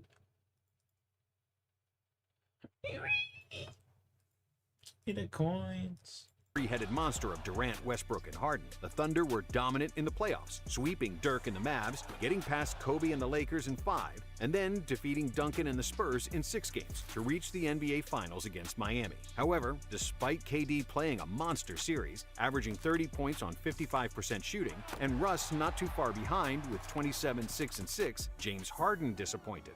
The Beard averaged just 12 points in the series, scoring under 10 points in 3 of the 5 games. But even though he had a bad series, Harden was a big reason why the Thunder got to the finals in the first place. Knocks it down at the buzzer. So what happened next was one of the biggest mistakes in recent NBA history. Just days before the start of the 2013 season, the Thunder traded Harden. They didn't want to give Harden the max. Their position was everyone who's re-signed here has sacrificed a little something, even Durant, even Russell Westbrook, so they were looking for Harden to be willing to take a little less than the max. Even though he still had 1 year left on his rookie contract, OKC was afraid to go into luxury tax. And instead of giving Harden a full $60 million max contract, they only offered him $56 million, which James took as an insult. So, for about $4 million, the Thunder lost a future Hall of Famer, and they got 10 cents on the dollar in return. But even though they made a colossal mistake, they were still good because they still had Russ and KD. In 2013, the Thunder won 60 games. They had the best offensive rating in the league, but after a collision with Patrick Beverley in the first round of the playoffs, Russell Westbrook tore his meniscus and was out for the season. OKC still managed to win the first round against Harden and the Rockets, but they quickly got ousted from the playoffs in the next round against Memphis. With the season on the line and the Thunder on the brink of extinction, Kevin Durant looked like he had the weight of the world on his shoulders. And while we're used to the guy making Superman-like plays, he has clearly found his kryptonite in the Memphis Grizzlies. KD hit only 5 of 21 shots for 21 points. And we fought every single game. Every one of these games came down to the last few minutes. And it was unfortunate that we didn't come out on the winning side. With Westbrook undergoing 3 knee surgeries and missing half of the 2014 season, the Thunder needed KD to play perfectly just to make the playoffs. And Durant did exactly that, entering God mode, averaging 35 points, 7.5 rebounds, and 6.3 assists without Westbrook in the lineup. After the All-Star break, Russ returned. The injury report for the Thunder, none. In the starting lineup, Russell Westbrook. His first game since Christmas Day, following the 3rd knee surgery within a year. But the Thunder were smoked by the Miami Heat on national television in his first game back. After they lost 2 more games, with Durant and Westbrook both playing heavy doses of iso ball, KD started worrying that the readjustment to Westbrook would hurt his chances of winning the MVP. Then, Brian Keefe, a Thunder assistant at the time, delivered a blunt message: get over yourself. He let me know how bad I was, my body language, my attitude. I just decided to look at myself and self-evaluate. And he was right. I had to change how I was thinking, how I was acting towards my teammates, everything. And after that meeting, the Thunder started winning games, finishing the season with 59 wins. And with 32 points per game, KD finally won the MVP award. In one of the most famous MVP speeches ever, Kevin was extremely emotional, especially when thanking his mother. You went to sleep hungry? You sacrificed for us? You the real MVP. However, when it came to his teammates, he thanked Russell last. But it was clear how much he cared for his point guard, despite all their differences. No, you guys think I forgot Russ. There's days where I want to just tackle you and tell you to snap out of it sometimes, but I know it's days you want to do the same thing with me. I love you, man. I love you. But in the 2015 season, the roles were reversed. It was Durant who missed the majority of the season due to a Jones fracture in his foot. The NBA's MVP has a foot fracture. He'll need surgery, likely out 6 to 8 weeks. And in his absence, Westbrook was fully unleashed, averaging a league-leading 28 points per game. However, Green without KD, hat, the Thunder missed the snakeskin playoffs by one game. boots. And despite their superstars thriving on their own, it was clear that the Thunder needed them both to be successful. In 2016, it was just year throw this 8 in the of stash. Durant I'm and not doing Westbrook's that shit right partnership, now. and it seemed like this was finally going to be their year. Under the new coach, Billy Donovan, who replaced the incompetent Scott Brooks, OKC finally started playing better basketball, utilizing the 1-3 pick and roll between Russ and KD. With the emergence of Stash Bros, Steven Adams and Enes Kanter, plus the development of Serge Ibaka and Andre Roberson, OKC finished the regular season with 55 wins and the second-best offense in the league. The relationship between Russ and KD seemed to be at an all-time high. And when KD was inducted into the Oklahoma Hall of Fame, he chose Westbrook to introduce him. A year earlier, at the 2014 ESPYs, Durant called Westbrook his favorite teammate. And when Mark Cuban called Russ an unwarranted superstar, KD replied, "He's an idiot. Don't listen to he's an idiot." All right, that's what we got to say about that. He's an idiot.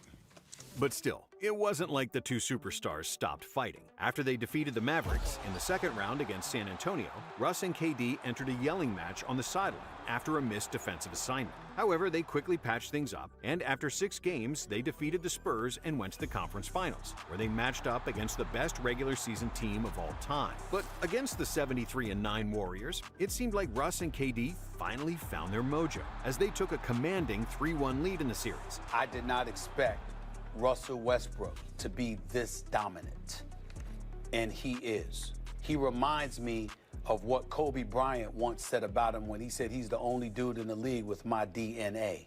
The Warriors won Game 5 at home, despite a combined 71 points from KD and Russ. But in Game 6, it looked like OKC was heading towards another finals appearance when they took an 8-point lead in the fourth quarter. But then they fell apart. Even though this game will forever be remembered for Klay Thompson's hot shooting, who hit 11 threes, it was the Thunder's mistakes that cost them the game. OKC turned the ball over 6 times in the last 8 possessions, we do an 4 times by Abram? Russ, Yeah. and twice by KD. Rebound Durant. And he lost it. There was still Game 7, but after a disastrous third quarter, where they got outscored 29-12, it was all over. And OKC became just the 10th team in NBA history to blow a 3-1 lead in the playoffs. OKC fell apart in the clutch. When you really break it down, I don't think they choked. I think OKC wasn't as good as Golden State, and it ends there. No lead is safe with this team. So, when you have them down, Mr. Barker says you got to put your foot in your throat and take them out. OKC had that opportunity. They had them up 3-1. And they couldn't take care of business. And with their downfall, the relationship between their two superstars fell apart too. Durant found it increasingly difficult to tolerate Westbrook's hero ball, and the fact that his great capabilities were often overshadowed by stubbornness, turnovers, and forcing tough shots against double teams. But it wasn't like it was all Westbrook's fault. One of the common misconceptions in basketball is that certain players cannot play together because there's only one ball. And while it's true that Durant, Westbrook, and Harden are all players who need the ball in their hands, the problem was that Oklahoma never had a proper offensive system. In fact, it didn't have anything resembling a system. They had a few well-coordinated plays that they rotated from year to year. And that was pretty much it. The offense mostly came down to changing the focal point. One possession focused on Russ, one on Durant, and the third on Harden when he was there. Trusting in it. Keep trusting it. Yeah, but you got to be aggressive early, all right? Early. So if you get the rebound, be aggressive. Your threes are good. You're going to hit your threes, but if you got layup opportunities, drive. Towards the end of their run, when Scott Brooks was replaced by Billy Donovan, they developed the 1-3 pick and roll between Russ and KD. But if the action didn't go right at the start, they would quickly revert to iso ball. And between 2014 and 2016, OKC was last in the league in made passes. Oklahoma drafted the best players, but it did not fit them together well. The Thunder never found something like the triangle that helped Michael Jordan transform from his individual dominance into a winner. Nor did they develop the positionless motion offense that Eric Spoelstra used to enable LeBron, Dwayne Wade, and Chris Bosh to win titles. A quality system will force great players to sacrifice both their egos and individual statistics, and it will reward that sacrifice with success. Oklahoma never did that. It cannot be said that the Thunder were not an efficient team, But their efficiency laid in the fact that no team could stop their superstars one-on-one, and their ability to draw fouls. Lots and lots of fouls. Somehow Durant lets it go! From 2010 to 2016, Oklahoma finished in the top 3 in free throws made 4 times, and in the top 10 in all 7 seasons. OKC could dominate against teams over which it had an advantage. Russ was just driving to the cup, which was the majority of teams in the league from 2010 to 2016. But when they ran into a team that could match their talent, there were problems. And while it's true that Westbrook was sometimes like a cow that gives 100 liters of milk and then suddenly goes wild, kicks the bucket, and spills it all with unreasonable three-pointers early in the shot clock, forced isolations, and plenty of turnovers. But Russ also drew a ton of fouls, played a great pick and roll with Kevin Durant, found open teammates after drives, played decent on-ball defense, and took over games at key moments. Westbrook brought a much-needed dose of madness to OKC's stagnant offense. Since he himself didn't know what he was going to do next, neither did the defenses. So the Thunder could count on their best options. That's like a slight dig. Shut down. Even though KD was always the best player, Russ was the player who gave OKC the best chance to win a title. But after that title never came, because when Durant became a free agent in 2016, it was logical for him to move elsewhere. The biggest problem was that he moved to the worst possible team, the one that just defeated them in the playoffs and had the best regular season in NBA history, the Golden State Warriors. Just 1 week before he posted the infamous My Next Chapter letter on Players Tribune, Durant was sitting in a restaurant with Westbrook and Nick Collison, who both fully expected him to re-sign with the Thunder. Great organization, great people around us, great town. We've seen it be built from the beginning. The logo, just to me, just a sense of pride that you have when you put the jersey on. But then KD stopped communicating with his teammates, and he only sent a short text message to Russ mere minutes before the world found out about his decision. And that's when it all turned sour. The news again coming in moments ago, Kevin Durant heading to the Golden State Warriors. How are you viewing this move from Durant? Well, I'm viewing it as the weakest move I've ever seen from a superstar. A couple of hours after Durant's decision was announced on July 4th, Russ posted a photo of some cupcakes with the caption, "Happy 4th, y'all." The photo was a clear message for Durant. When Kendrick Perkins played for the Thunder, he called teammates cupcake if he thought they were acting a little soft. So this was Russ taking a jab at KD, but it wouldn't be the only one. I could have handled it to any other team but the Warriors. And Kevin Durant, well, he's staying silent tonight on Twitter after the big announcement. A month after Durant left for the Warriors, Westbrook signed his extension with the Thunder. He then also released a commercial for the Jordan brand with a tagline, "Some run, some make runways," which was another clear shot at KD.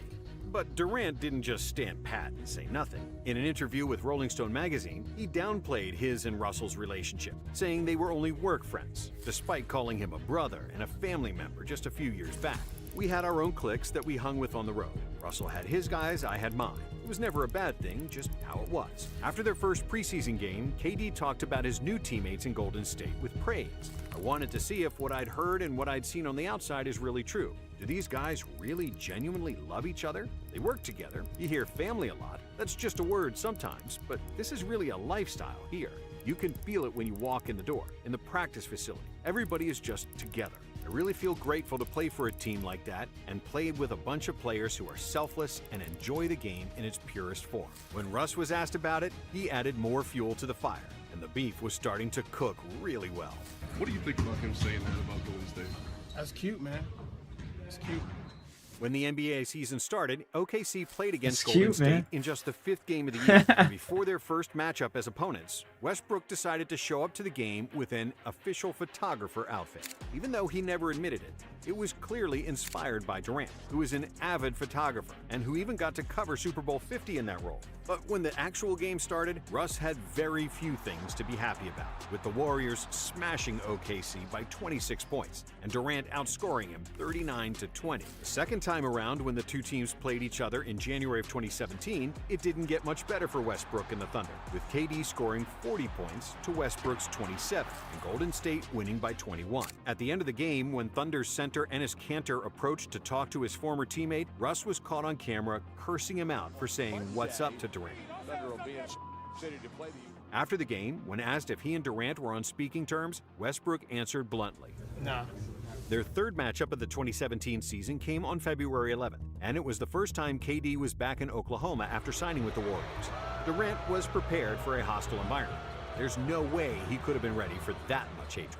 Starting at forward, 6'9" from Texas, number 35, Kevin Durant. Cupcake had now become a very familiar term within the Thunder fans, and along with plenty of signs, derogatory language, and cupcake cardboards, the fans booed KD every time he had the ball. However, when the game started, it was mostly about basketball, until Andre Roberson fouled Durant hard, and the two had a scuffle that was clearly personal. Then, during the third quarter, after a timeout was called, Westbrook had nothing nice to say to KD after they met at midcourt. But even though he may have won the shouting match, he didn't win the game, as Golden State easily defeated the Thunder for the third straight time, despite 47 points from Westbrook. The two beefing former teammates didn't have to wait long to see each other again, as they were both selected to represent West at the 2017 All-Star Game in New Orleans. And it was as awkward can be.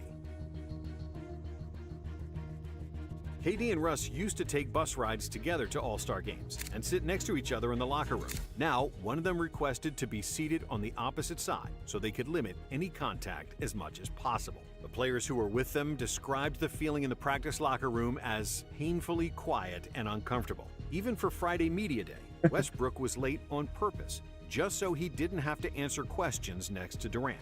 Eventually, Westbrook showed up and inevitably had to answer questions about Kevin. But Westbrook's strategy became obvious rather quickly, flipping each question into something about fashion. Man, you know what? Fashion Week has been great. You seen Fashion Week? However, when the game started, instincts took over and everything was forgotten for a brief moment. As Westbrook came into the game midway through the opening quarter, it took less than a minute before Russ gave KD the look, the one he gave him so many times before. Durant made a cut across the lane, Westbrook fired a pass his way, cut behind it, and Durant lobbed it up for a Westbrook dunk. As the building erupted. For that brief moment, everything returned to normal. Everybody cheered. The ice was finally broken, and the awkwardness was gone. But it lasted a total of 82 seconds, which was the time the beefing duo spent on the court together. There was a nice alley-oop you threw in the late first quarter, and the recipient was wearing 0. What did you think about that play? It's a great basketball play. He was open, so I threw him the lob. That's all that happened. He just threw a lob. It's basketball. Yeah. That's it. No high fives, nothing else. Did you see it? The fourth time that OKC and Golden State met during the 2017 season, Kevin didn't play due to that shit was A funny. few months later, Russ won the MVP after averaging a triple-double for the season. And the winner of the 2017 Kia NBA Most Valuable Player Award is Russell Westbrook. While KD finally got what he always wanted, winning his first championship with the Warriors. And yet, the beef wasn't over. The world wasn't going to let this one go. If you're Russell Westbrook, you have to look in the mirror now more so than ever before, particularly because Kevin Durant is now a champion. Peyton Manning took the opportunity to stir the pot at the 2017 ESPYs. Our gymnastics team was so dominant that Kevin Durant told me he wants to play for them next year. When the 2018 season started, KD played his second game back in OKC. But this time around, the crowd wasn't as hostile, despite a few cupcake signs. But between him and Russ, there was still tension. The official's going to have to step in sooner or later. However, during the rest of the season, the beef seemed mostly dormant. At the 2018 All-Star Game, the energy was vastly different, with KD saying positive things about Westbrook, admitting that he was the one to blame for the situation. I just got out of my own head and got out of my own way and start, thinking it was even a thing, I feel like I just made it a thing when it shouldn't have been. So it's cool to kind of get past that and just appreciate these guys for who they are and what they do. And it's all love at the end of the day. Durant was also quick to praise Westbrook when asked about his favorite dunk, even if he didn't mention him by name. The 6'3" guy I used to play with a couple years ago, his athleticism was off the charts. So I used to see him do normal dunks every day, and now when I see dunks, it's not as good as his. So he's an athletic guy. I think he plays in OKC. I threw him a lob one game, and he was over top of the backboard. And after that, nobody else could compare. When he appeared on Bill Simmons' podcast in March of 2018, KD spoke about Russ and that whole ignoring situation at the 2017 All-Star break. It was awkward for me, Because I'm like, first of all, I got pride. We both got pride. So if I walk up to somebody and they just ignore me, I would get really upset. I would get really mad, you know what I'm saying? I don't really get mad a lot, but that pisses me off. So I didn't want to make it an awkward situation for him. I didn't want to make it an awkward situation for me, so it was weird. I wanted to ask Russell like, how's your family doing, man? How you feel? Stuff that normal people talk about. But there's so many cameras watching and it's, oh, hey, what'd they talk about? They didn't look at each other. They didn't even say hi. It was just making me so mad. They say time heals all wounds. But even though a lot had passed, the beef between Russ and KD didn't die. And the biggest reason for that was social media. Durant was long known for getting into interactions on Twitter and IG. And in the spring of 2018, he liked a post saying that Russ was the reason he left OKC. Durant later told ESPN that it was a total accident, that he liked the comment regarding Westbrook, which nobody believed was true. What also didn't help was his brother and close associates also posting negative things about Westbrook, thus keeping the beef alive. Sorry, I'm gonna get his ass back. Straight up. In 2019, after it seemed that nobody was talking about it anymore, the always loud and always controversial Stephen A. Smith chimed in, saying that Westbrook never bought into Durant's leadership ability. And I asked somebody, I said, I don't understand. They said, Stephen A., if you're gonna get on KD about anything, you've gotten on him about the wrong thing. They said when he was in Oklahoma City, he wasn't viewed as a leader. I was like, what were you talking about? I mean, I know just because you're the best player don't mean leader. He said he was the best player. They said, but it was hard for Russell Westbrook to follow him because KD, the man that you see right now, was a boy back then. And Russell Westbrook came in a man. A year later, Durant appeared on All the Smoke podcast, adding more fuel to the fire. I played with a lot of athletes. I didn't play with a lot of skill guys, not like shooters, ball handlers. So after a while, my game started to grow. I was like, I need a change. This is before the season even started. I was tired of like having to be the only guy that can make threes, make jump shots, and consistently make them. In 2021, Durant appeared on another podcast and failed to mention Westbrook as one of his top 5 teammates. Top 5 players you ever played with? Kyrie, James, Steph, Clay, and I'm gonna go Serge Ibaka. Damn.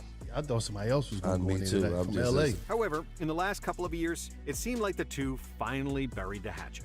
In a 2023 playoff series between Russell Westbrook's Clippers and Durant's Suns, KD had nothing but praise for his former teammate. When he's retired, people are going to really tell the truth about how they feel about his game. Right now, it's a fun thing to do is to make a joke out of Russ, but he the way he's been playing is since he got with the Clippers, showed everybody who he really is. Durant said after Game 4 when Westbrook had 37 points. And even though there was still some trash talking during the series, it felt different. And it was more playful, competitive banter rather than an ugly beef that used to exist between them. And they even dapped up in the tunnel after the game. When the duo saw each other at a college football game in 2024, it was all love, and we hope it stays that way for good. Thanks for watching. And if you like this video, we have another one for you right here.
Alright, I'm back, baby.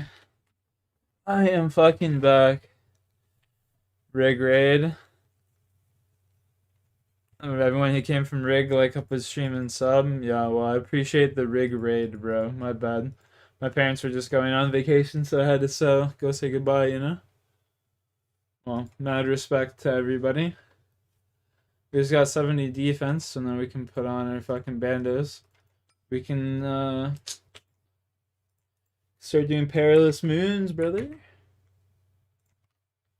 48 Slayer? Fuck, no we can't. We gotta do Slayer.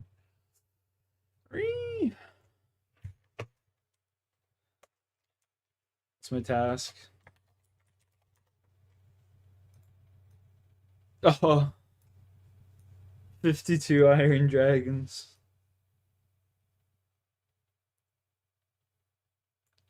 That is horrendous.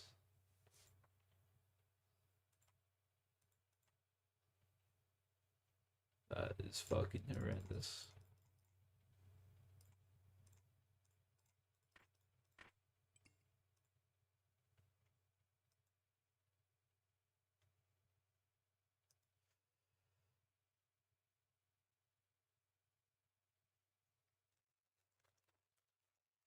That is fucking horrendous.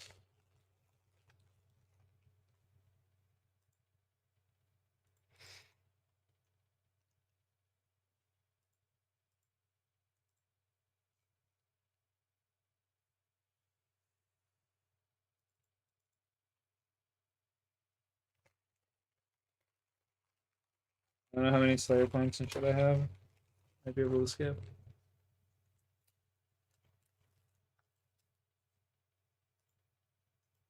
Oops.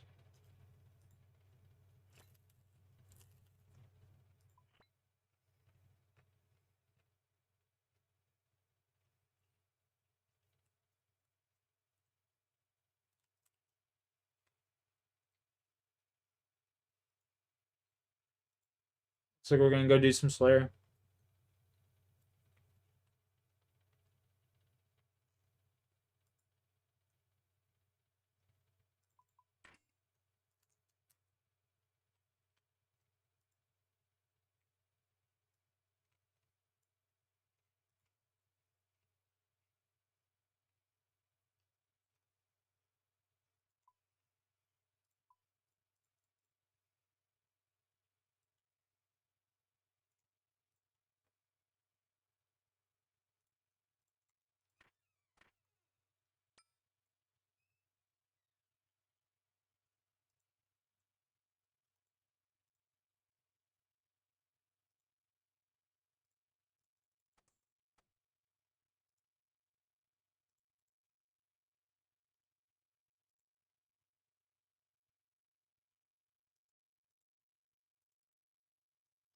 You know, pump some iron real quick. What's up, Rocky? You want part of a cracker, buddy? Come here. Sit. Take a nice. There you go.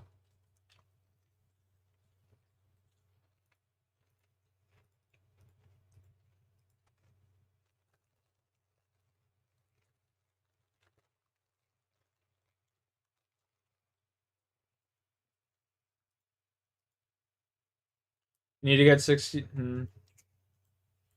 Should I just... Should I range these guys?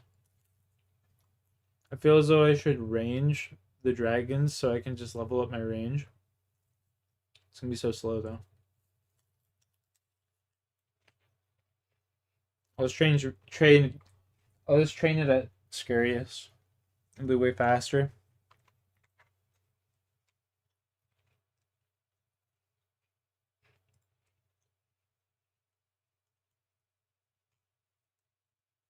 Definitely.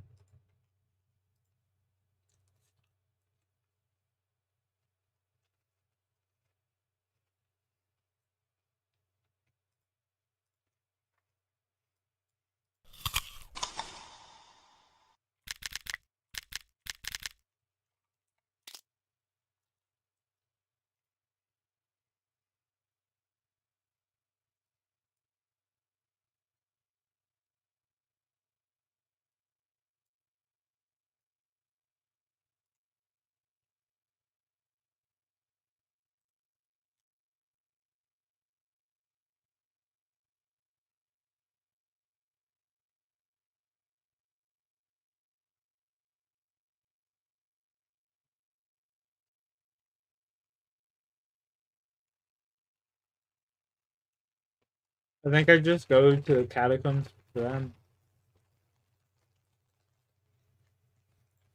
Catacombs of Kourend it is. 48 Slayer? God damn it. I shouldn't have been killing Scarius for defense levels. I should have just been doing it with fucking Slayer. This is cancer.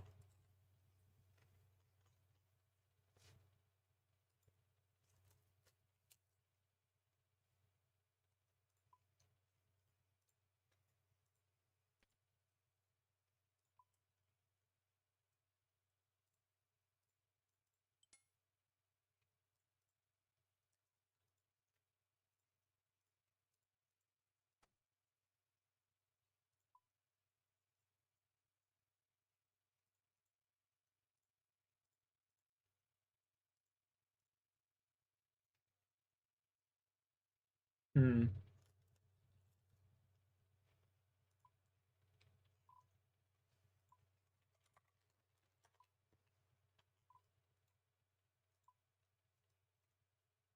Where are they? I've only ever killed the steel dragons. Bronze and iron.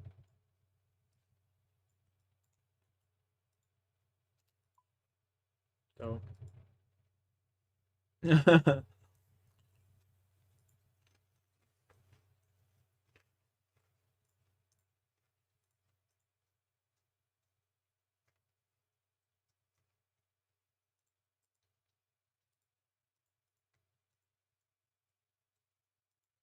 Am I tripping?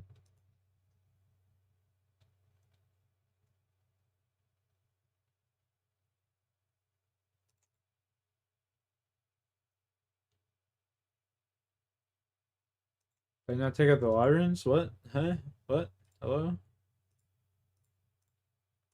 I thought I had them in my inventory. I was just like, what?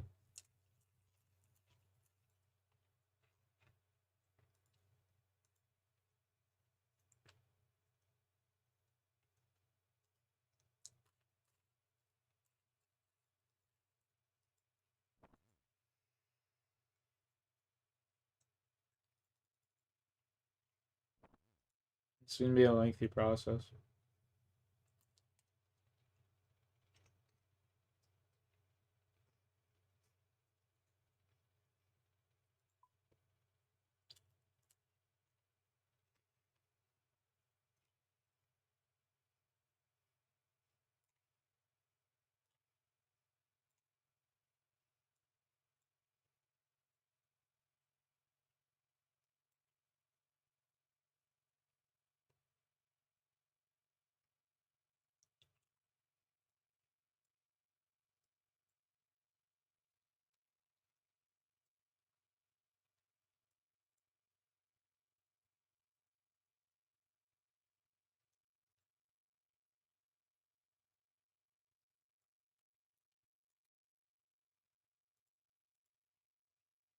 I'm really debating killing them with range, though.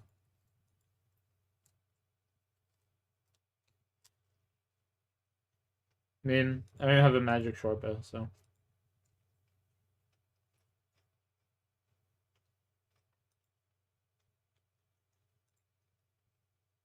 I don't even have a magic short bow, no point. Can't even use one.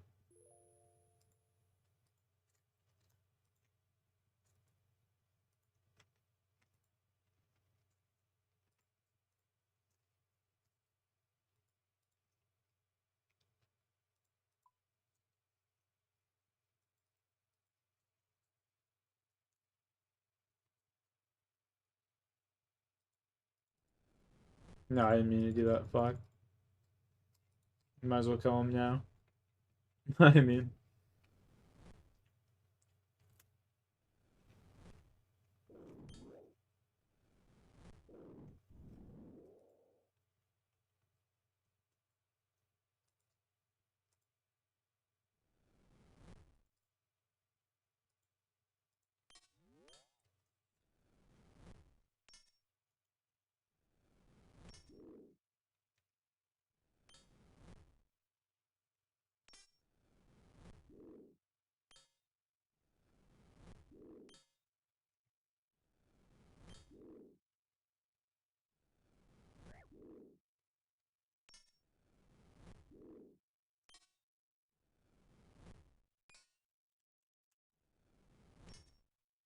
You need an herb, do you?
I'm actually retarded. Damn. I'm too far forward.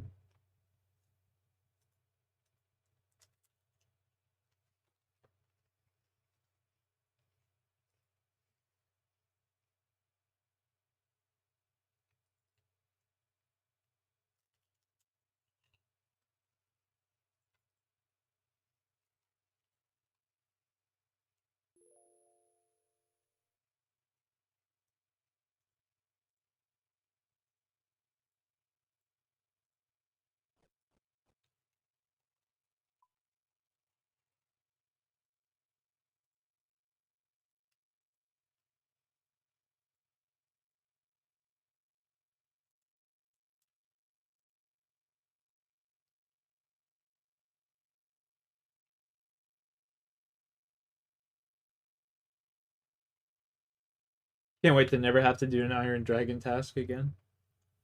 Fuck me, bro. This shit sucks.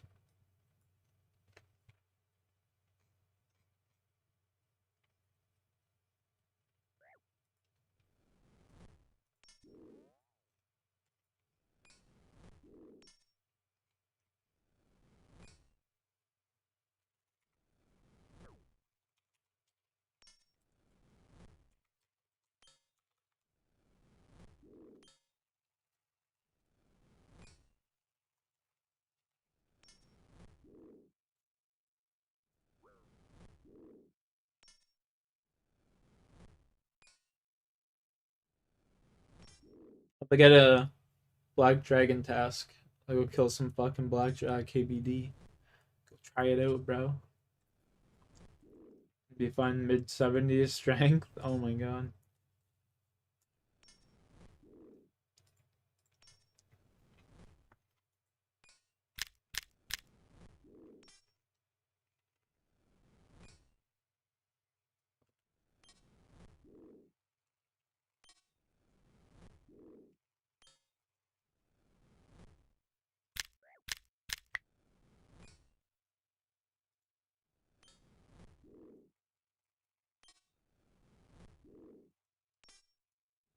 These crackers are phenomenal.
The other guy left. I should run over this way so the other dragon doesn't aggro me.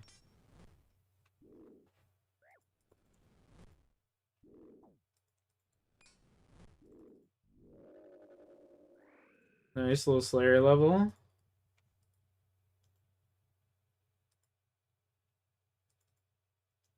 Take the dragon bones, please.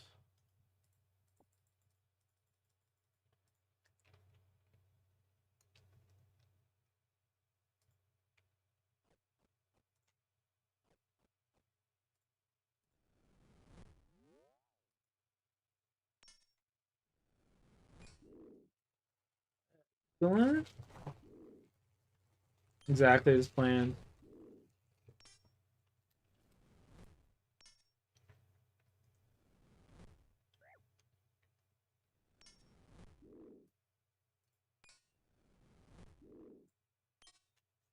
Exactly as planned.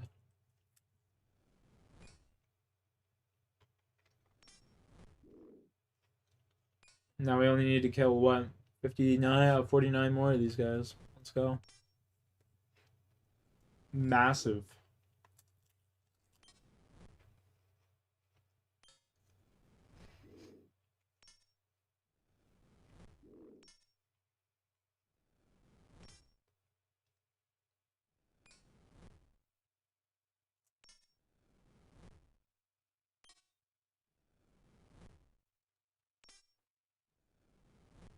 I think next time, 3 more Moonlight Moss. Take 8.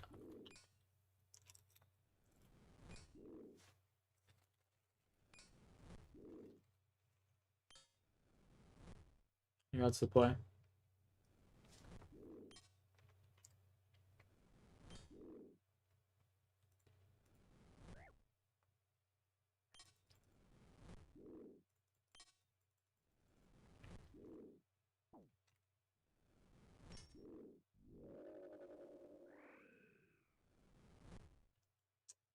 Don't mind if I do.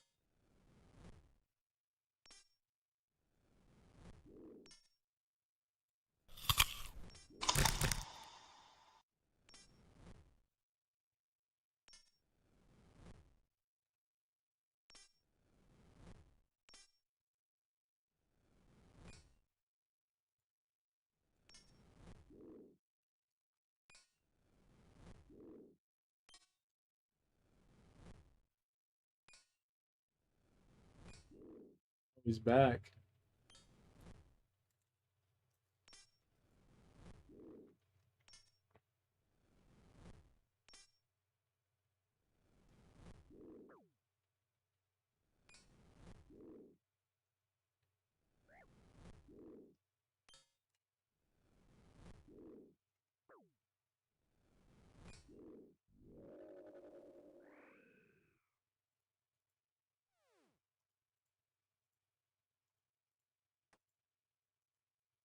What the fuck? Why is he attacking me?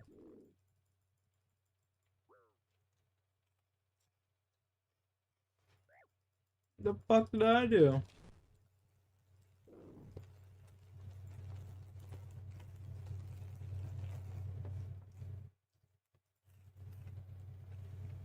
That was rude.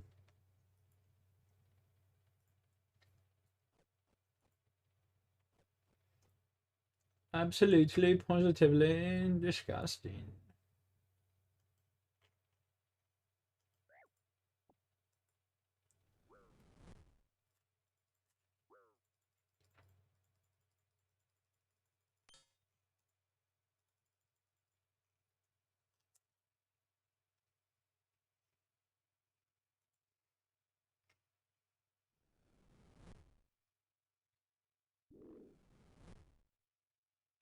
Now I'll just feed off of this guy getting attacked.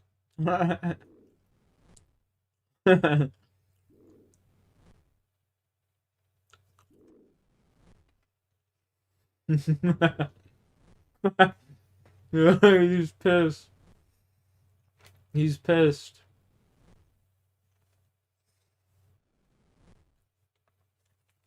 That guy's pissed.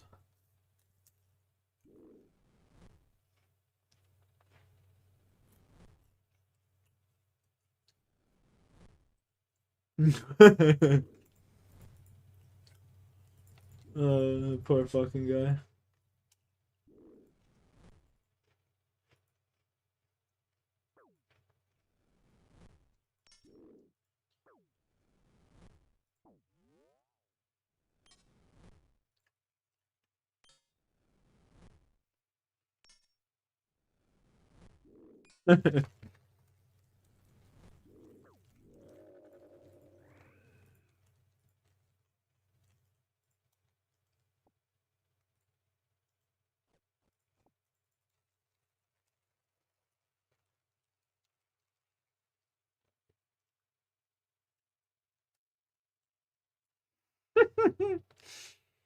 Poor guy.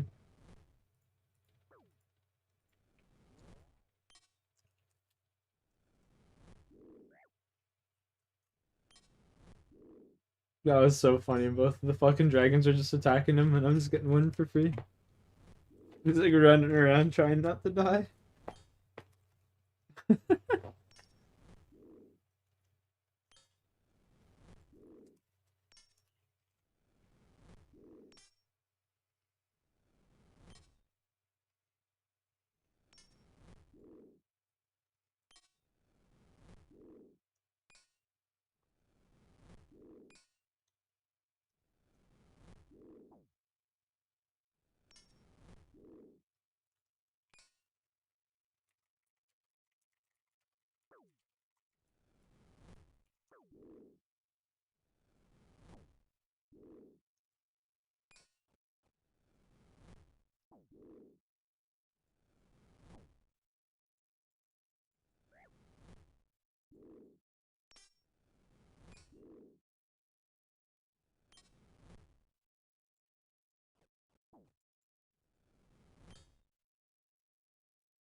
Was be playing dumb. Like, you should try workouts, bro.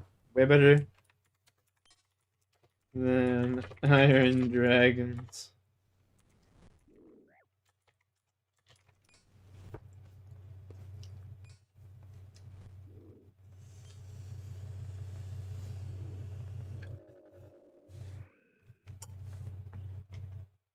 Battle axe. Let's go. You could do it. I've done it. I believe.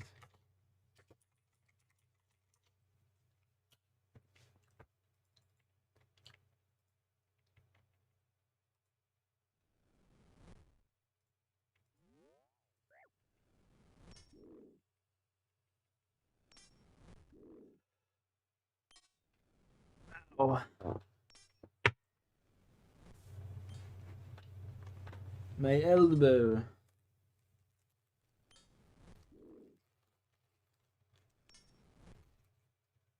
My Barathil entry.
Rune?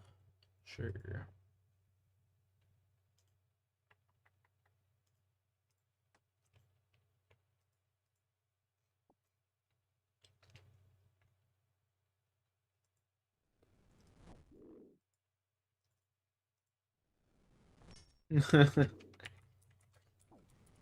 Lucky me.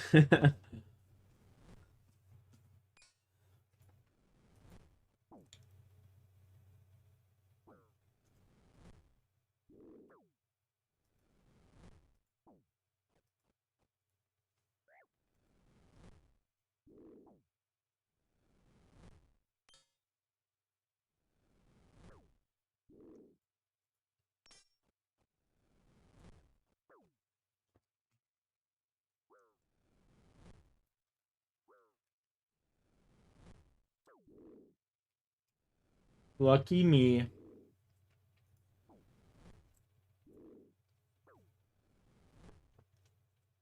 I should just sit here and tank with my main and then kill them.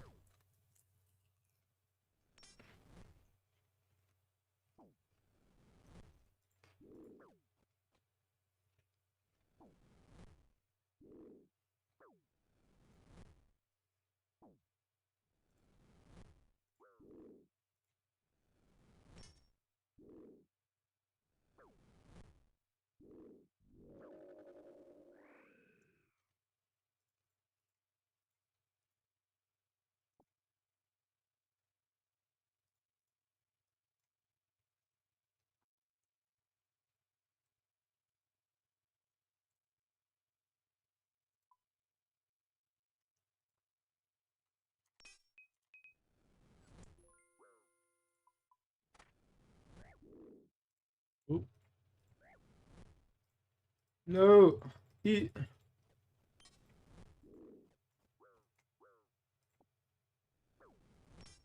Just teleport me out of there. I don't even care where. I don't even care where. Get me out of there. Too many things going on at once.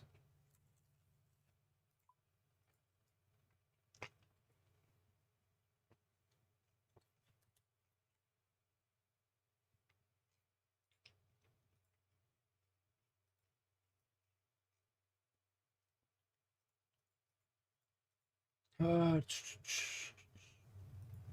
gonna do a whatchamacallit here soon. Fucking tree run. Once I can do a tree run, probably gonna go to bed. Another like 20 minutes or so, 10 minutes or so, whatever.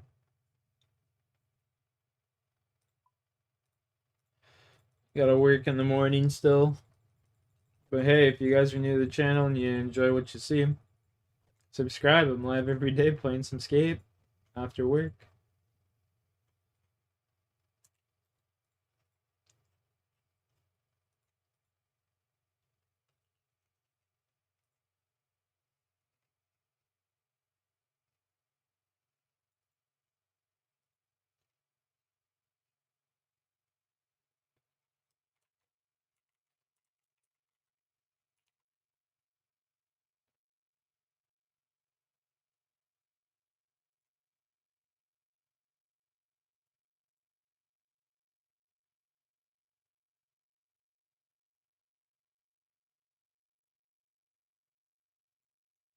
Oh, they got the Scurious pet, bro.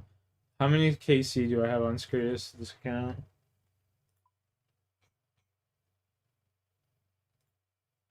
1555 basically, and still no pet. Better than my Vorkath though. 2600. Fucking 2 jars of decay, bro. No pet. Ooh, no visage. That shit gets my blood boiling.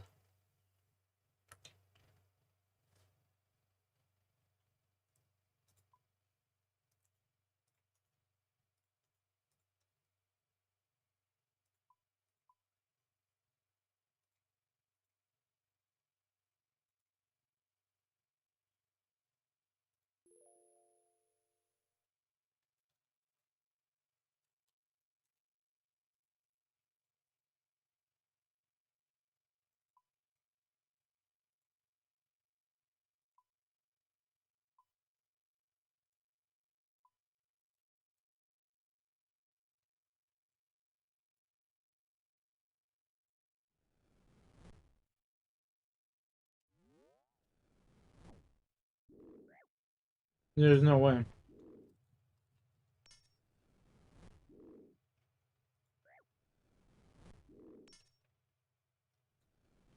Whatever.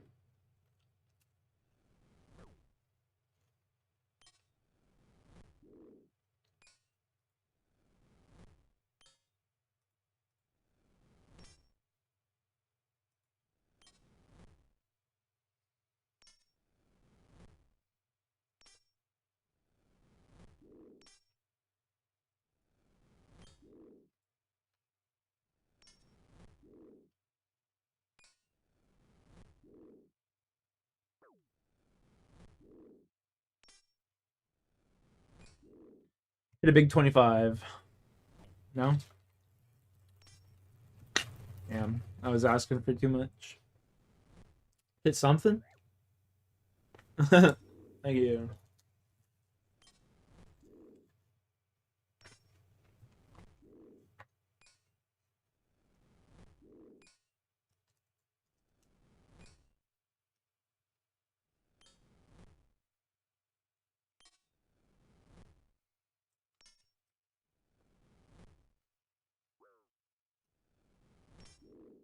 Thank God.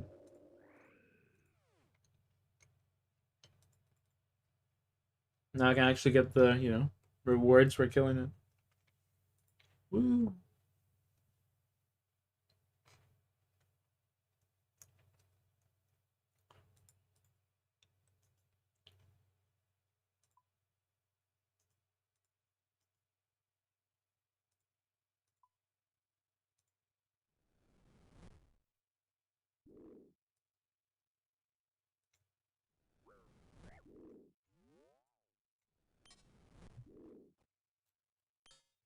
Now we just kick back and let AutoCast do its thing.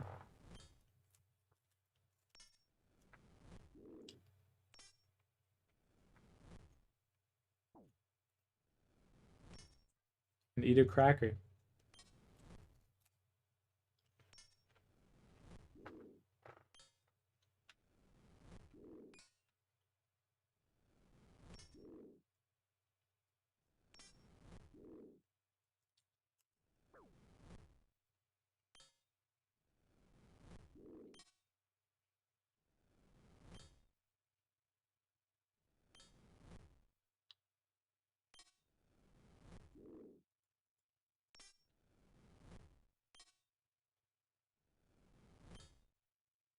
Early Slayer Dragon tasks have to be like the worst. Can't wait to get 100 Slayer points so I can block this shit. It'll be the first thing I block. Guarantee it. Put my left fucking nut on that.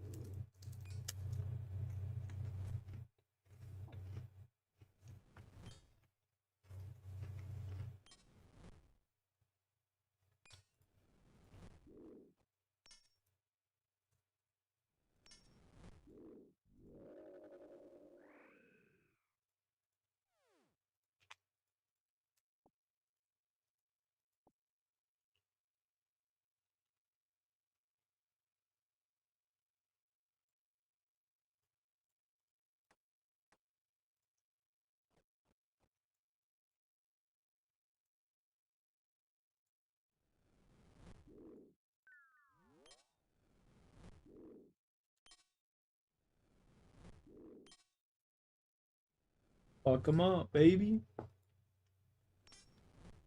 I need 48 Slayer. I need 5 more Slayer levels.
Get him.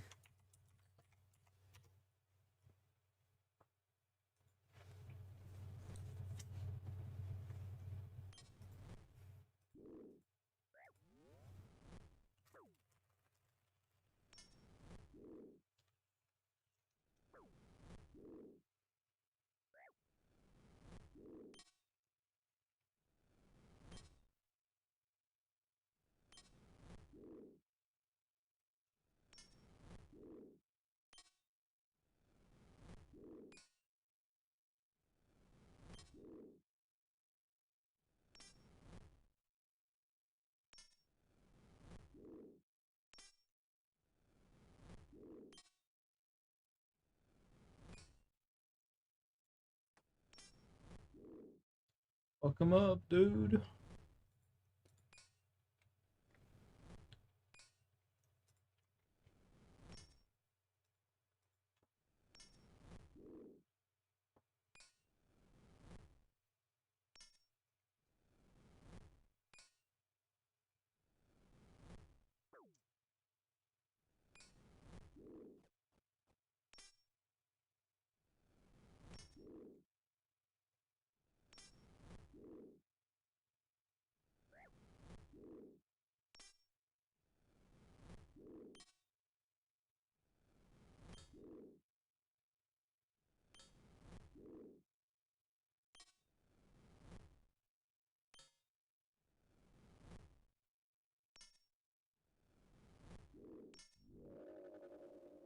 Let's go. Please don't aggro me. Please get off the bone so I can pick up the bone. Let me get the bones. Thank you.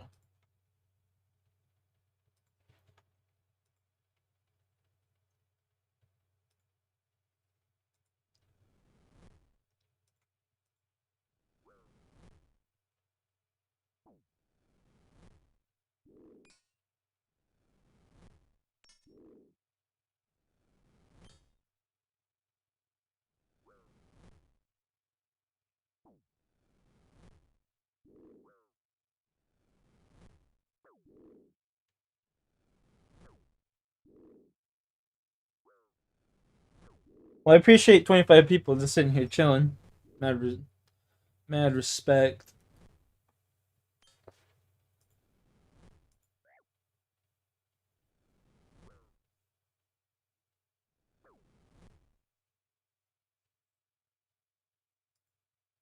I just died. I wasn't even paying attention. Fuck. Alright, well, I gotta go to bed either way, man. I'm so fucking tired right now. Appreciate y'all chilling.